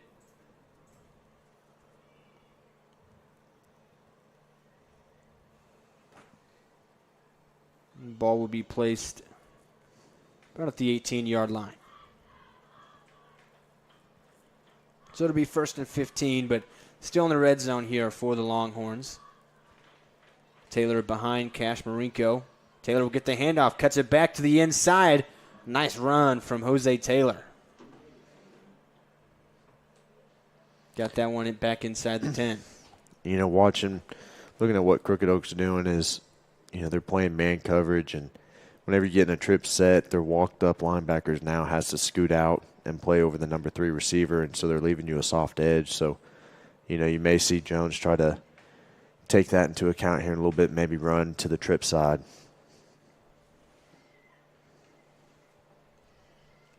Two receivers to each side of the formation, and Jose Taylor, the running back. Cash Marinko scanning the defense, takes the snap, swings it out wide for Collier, breaks a tackle, now jukes out a defender, still on his feet. He's to the 5, and is eventually brought down by a couple of Roughnecks defenders.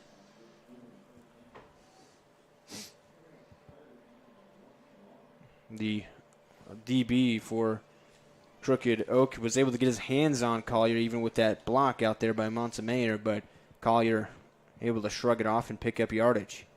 It's going to be 3rd and 1 from the 4, so they can pick up a fresh set of downs if they need to before getting to the end zone.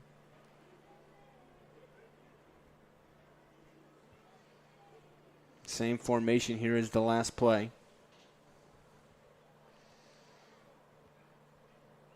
Marinko will hand this one off to Taylor, looking to get to the outside. Now he'll cut it back up towards the goal line. He's close. Yep, gave it to him. Touchdown. Jose Taylor with the touchdown run to make it 48-0 Jones. 5th rushing touchdown of the game.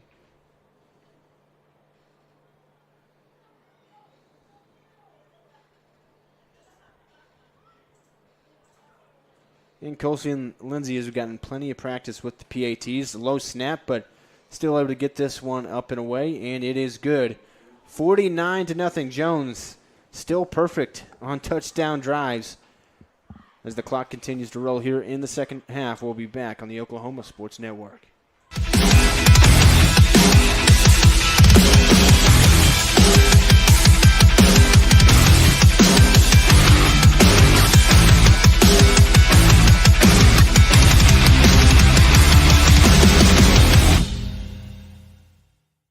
College is more than just going to class. College is a journey. It's meeting new people and making new friendships that will last a lifetime.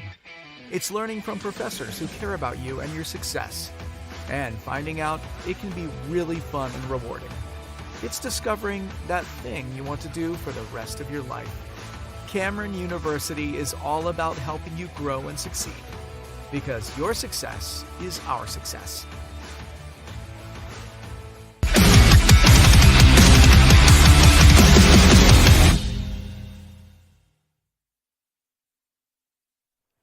Zach Reynolds, Coach Grant Haynes back with you on the Oklahoma Sports Network, where the Longhorns lead 49-0. They are, I believe, a perfect 7 of 7 on touchdown drives.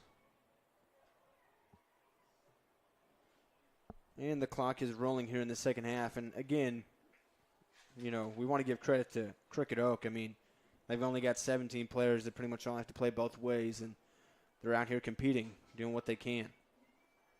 This one's going to be returned by Ruiz. He's at the 22, and that's about where he'll be dropped. Not much room to go there. Derek Templeton flew in on the special teams tackle. Felipe Beltran only had one pass attempt coming into this game, and he's played quarterback this entire time for the Roughnecks. And he'll continue to do that here in the second half.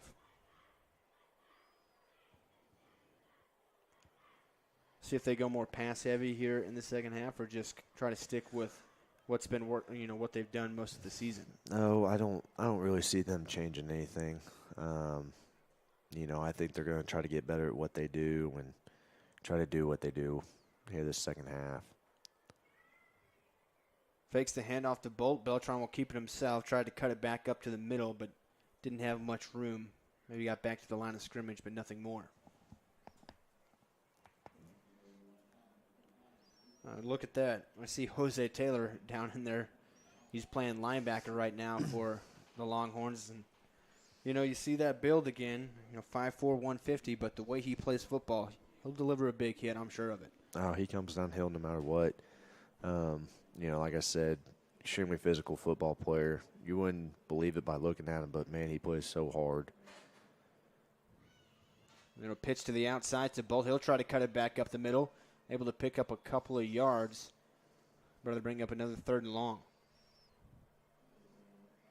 Play like that, you can see Bolt's explosiveness to be able to cut it back inside like that, but the Jones defensive line is doing a good job of swallowing and not leaving many holes. Yeah, and your, backside linebackers have got to do, a good job of fitting in, in the backside gaps. And so when that play is trying to go outside and he tries to cut back, that's where your backside linebacker has to fit And, we saw a good job of that right there, making sure we don't run flat. That's a big thing for linebacker spot. Do not run flat. Hand off to Bolt again. He breaks the first tackle, trying to get outside. He takes a big hit. Picked up a couple of more yards, but it'll be 4th down.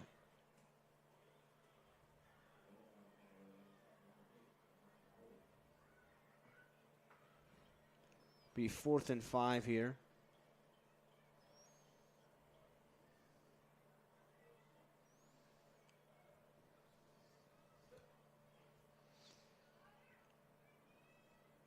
Still waiting to see if they're just going to punt this one away. Nobody back yet to return for Jones. But it does look like it'll be a punt here.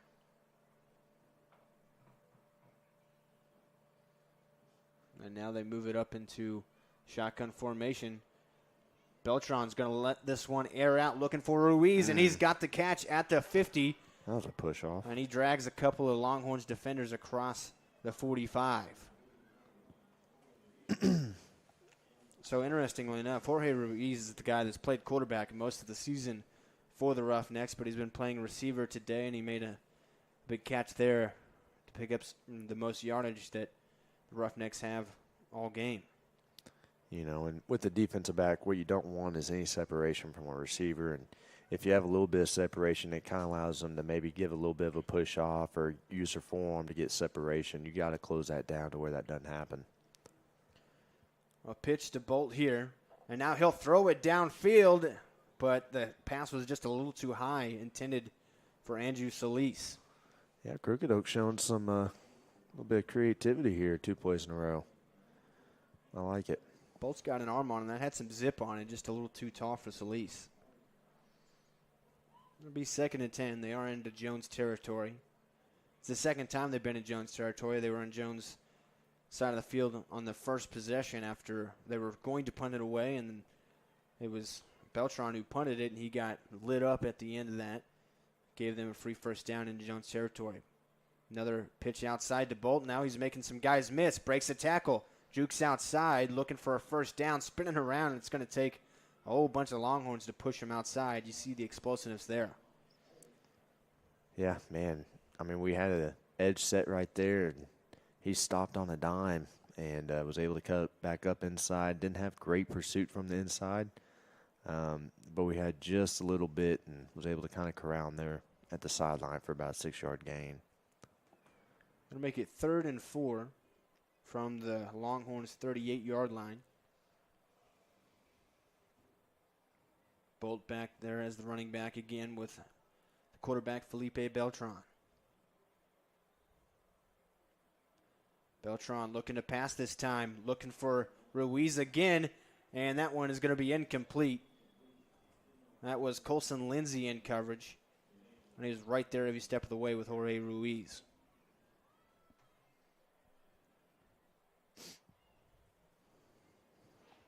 Colson Lindsey's just really been, as a freshman, he's just been the kicker this year, but, he's another one of those guys you look, he's a freshman that's 6'2".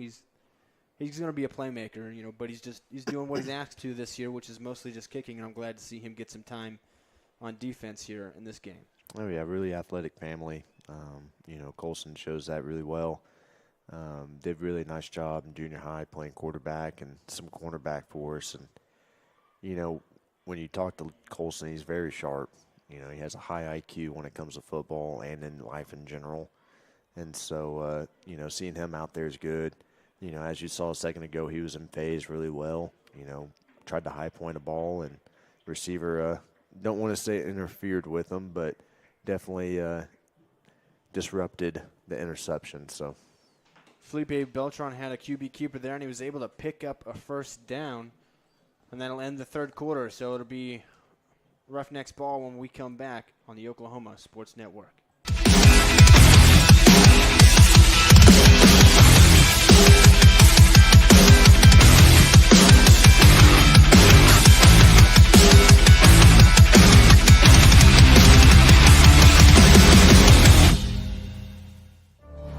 Bank First is uniquely Oklahoman, deeply rooted in over 50 communities statewide.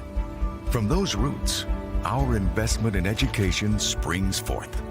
helping to raise the Oklahoma leaders of tomorrow while providing financial strength to the business leaders of today. That's the kind of loyalty that helps entire communities thrive. Bank First. Loyal to Oklahoma. Loyal to you.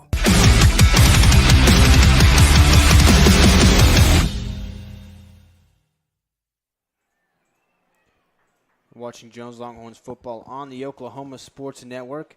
Fresh set of downs, 1st and 10 for the Crooked Oak Roughnecks coming into the fourth quarter.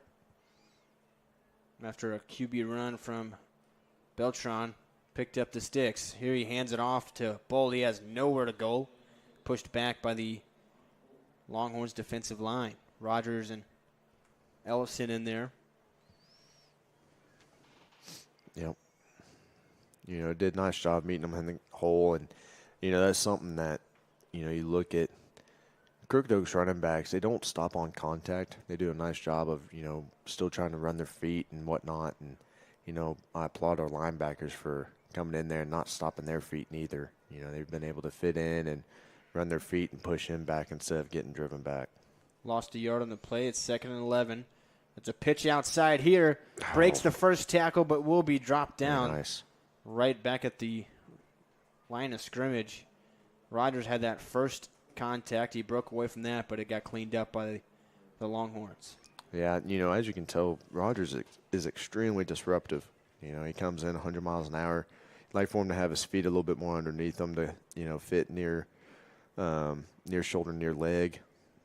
But he did a nice job of forcing the ball go back inside towards Jose, and Jose did a great job of wrapping him up for no gain. 3rd and 11. Man comes in motion. He'll get the handoff on the jet sweep, and he gets flipped over. Ball came out. Recovered by the Roughnecks, but well short of a first down. Back to near the original line of scrimmage.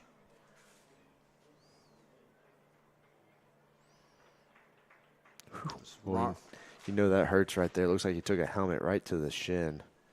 That's going to be a big bruise tomorrow. Toronto Lomax who got involved on that play. So it's 4th and 8. They're in Jones territory here. Running clock, it's down to 10 minutes left here in the fourth quarter.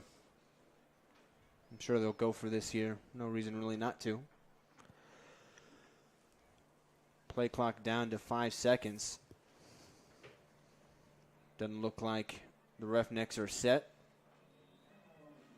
So they'll take a timeout. We'll take it with them. Jones on homecoming day leads 49-0. Come back for the conclusion on the Oklahoma Sports Network.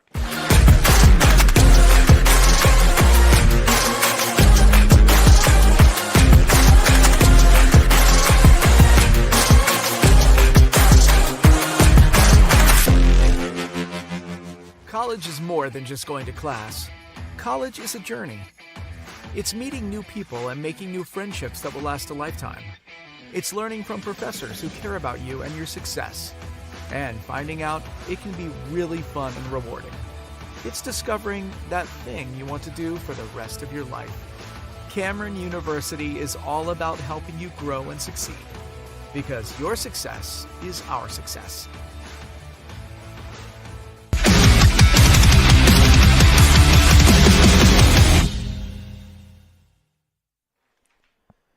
You want to stay up to date on all things Oklahoma Sports Network and just Oklahoma high school sports in general. Make sure you go to our website, oksportsnet.com. You can vote on a weekly poll for the best player performance in the state of Oklahoma, and that's not just the Oklahoma Sports Network teams. That's over the entire state. You can vote on that for the player of the week. There's a weekly newsletter that you can sign up for that's free. oksportsnet.com. Make sure to check us out online there. Fourth quarter here in Tim Wallace Memorial Stadium. Longest drive of the day for the Roughnecks so far. It's 4th and 8. They're trying to pick up another 4th down conversion. Beltran looking to pass.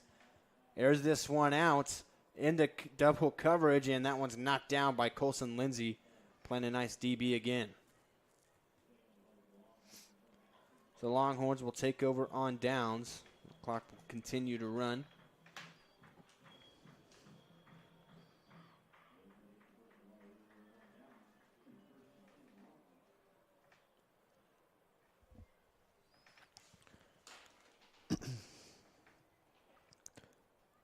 Follow us on social media. Like and share us on Facebook. Follow us on Instagram, X, TikTok. Subscribe to our YouTube channel. And you can find us, like I said, online at oksportsnet.com. But wherever you live, we are there on social media. And stay up to date on all things Oklahoma Sports Network in their schools. Jones, new to the network this year. We also just picked up a 13-school Bethany last week, so 13 schools in the network now. Cash Marinko back in there at quarterback. There's a handoff and a tough run that time for a yard or two. Looks like, is that Ben? Ben Williams. Yep, Ben Williams. You know, another freshman kid that done a really nice job throughout junior high. And, man, you talk about a weight room freak. You know, that kid gets in there and whatever lift you're doing, he works as hard as he can. And you can tell because that kid he looks like a weight room freak. You know, so really proud of him. You know, excited that he's able to come out here and play some linebacker and some more running back. You know, it just gets these kids that much better. Actually looks like that's Colson Lindsey playing quarterback right now. He's got Williams at his left hip. Lindsey takes the snap, hands off to Williams up the right side, cuts back to the middle. Nice run, and he's just shy of a first down. Yep, very nice run. Saw some quick moves there. He was quick to get it to the right, quick to cut it back to the middle.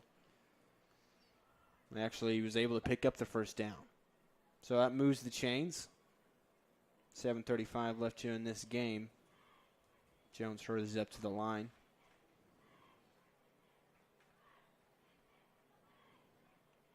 Lindsey, another handoff to Williams. Looking for the outside. Has a hole, and he'll pick up another 6 or 7 yards.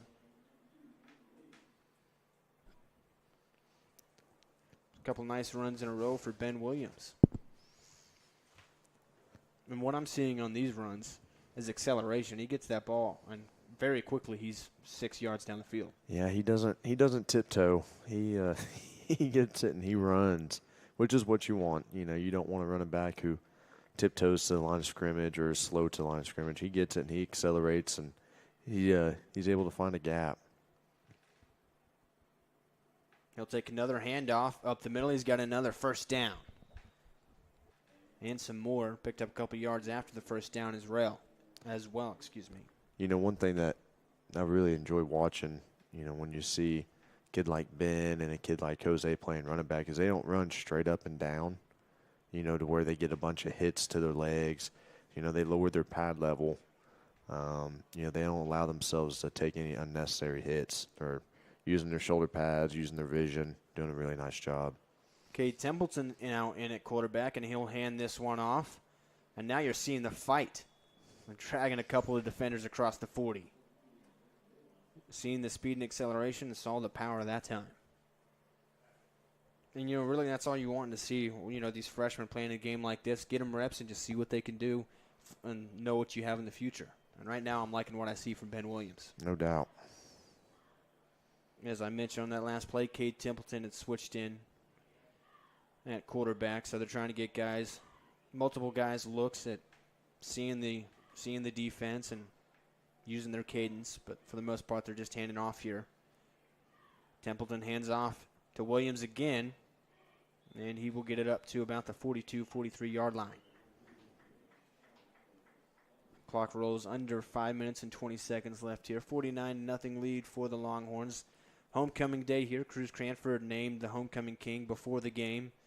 He had a rushing touchdown today, a tackle for loss off the edge as well. Pretty nice day for him. It's been a great day for Jones overall.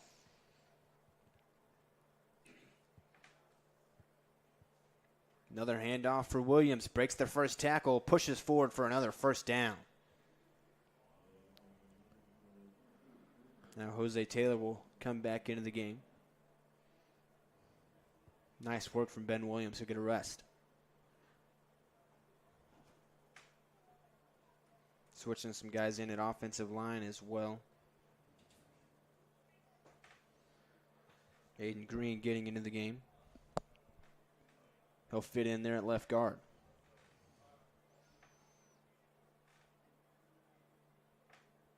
Templeton hands off to Jose Taylor, but they're going to blow this one dead. Going to be a false start on Jones. That'll back him up. I'll ask you, Coach, how, even when they're these quarterbacks getting brought in there, even though everybody pretty much knows they're just going to hand off the ball, how much does it help them to get in game action and try to just see the defense?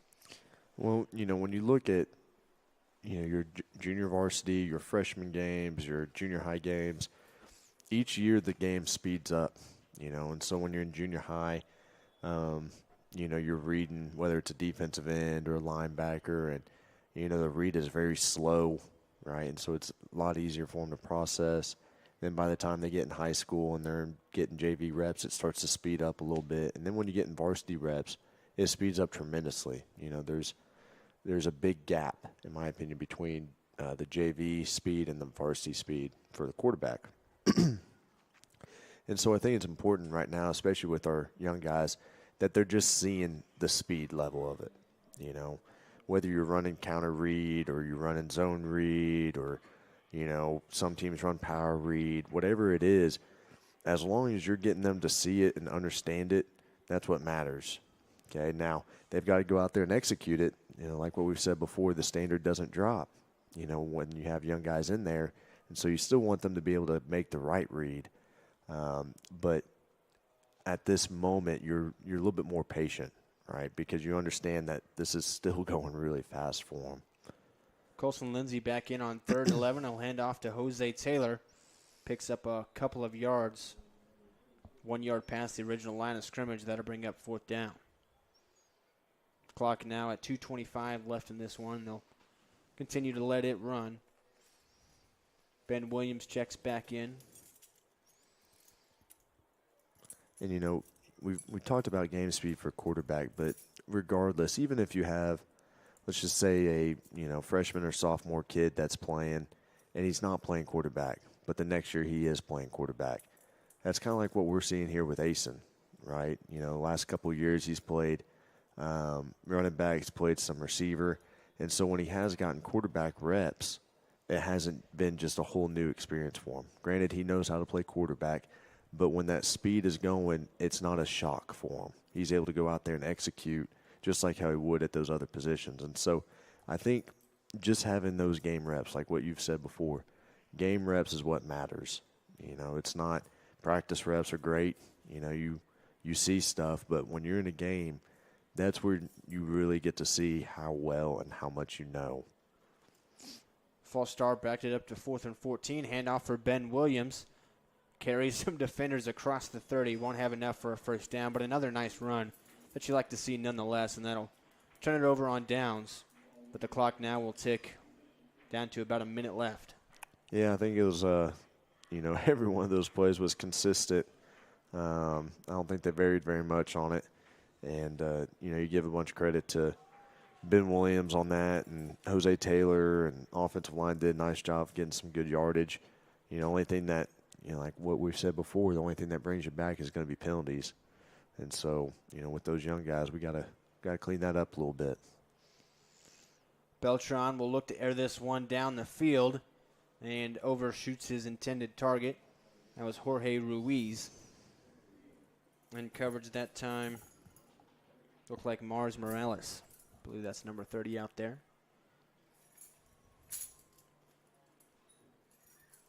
We'll see if they choose to run one more play here.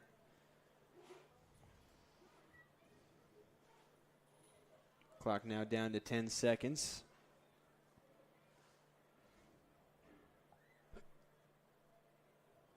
And they stop it at 5 seconds to let Crooked Oak run a play. Beltran lets this one loose down the sideline looking for Solis.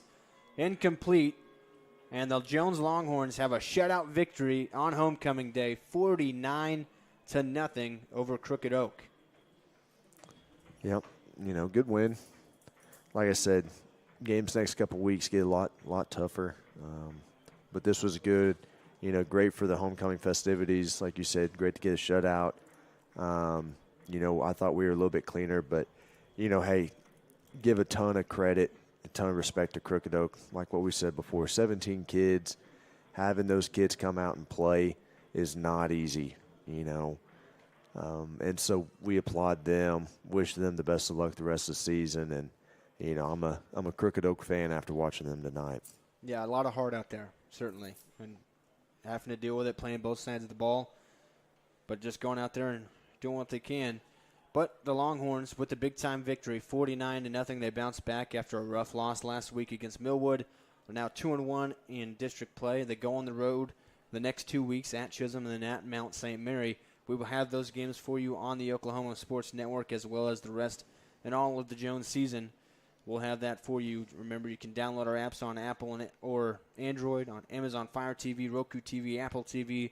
Free download, free to watch. You just search for the Oklahoma Sports Network. It'll pop right up, and we'll download, and you can watch any of the 13 schools in the network. It's football season right now, but we'll have other sports as well year-round. You can check us out also on our website at oksportsnet.com and vote for our weekly Player of the Week in the state of Oklahoma. The Longhorns win 49-0 on homecoming day. Big-time win, exactly what they wanted. The spirits are up. We'll see you next week at Chisholm for Coach Grant Haynes and all of us here on the Oklahoma Sports Network. I'm Zach Reynolds. We'll see you next time.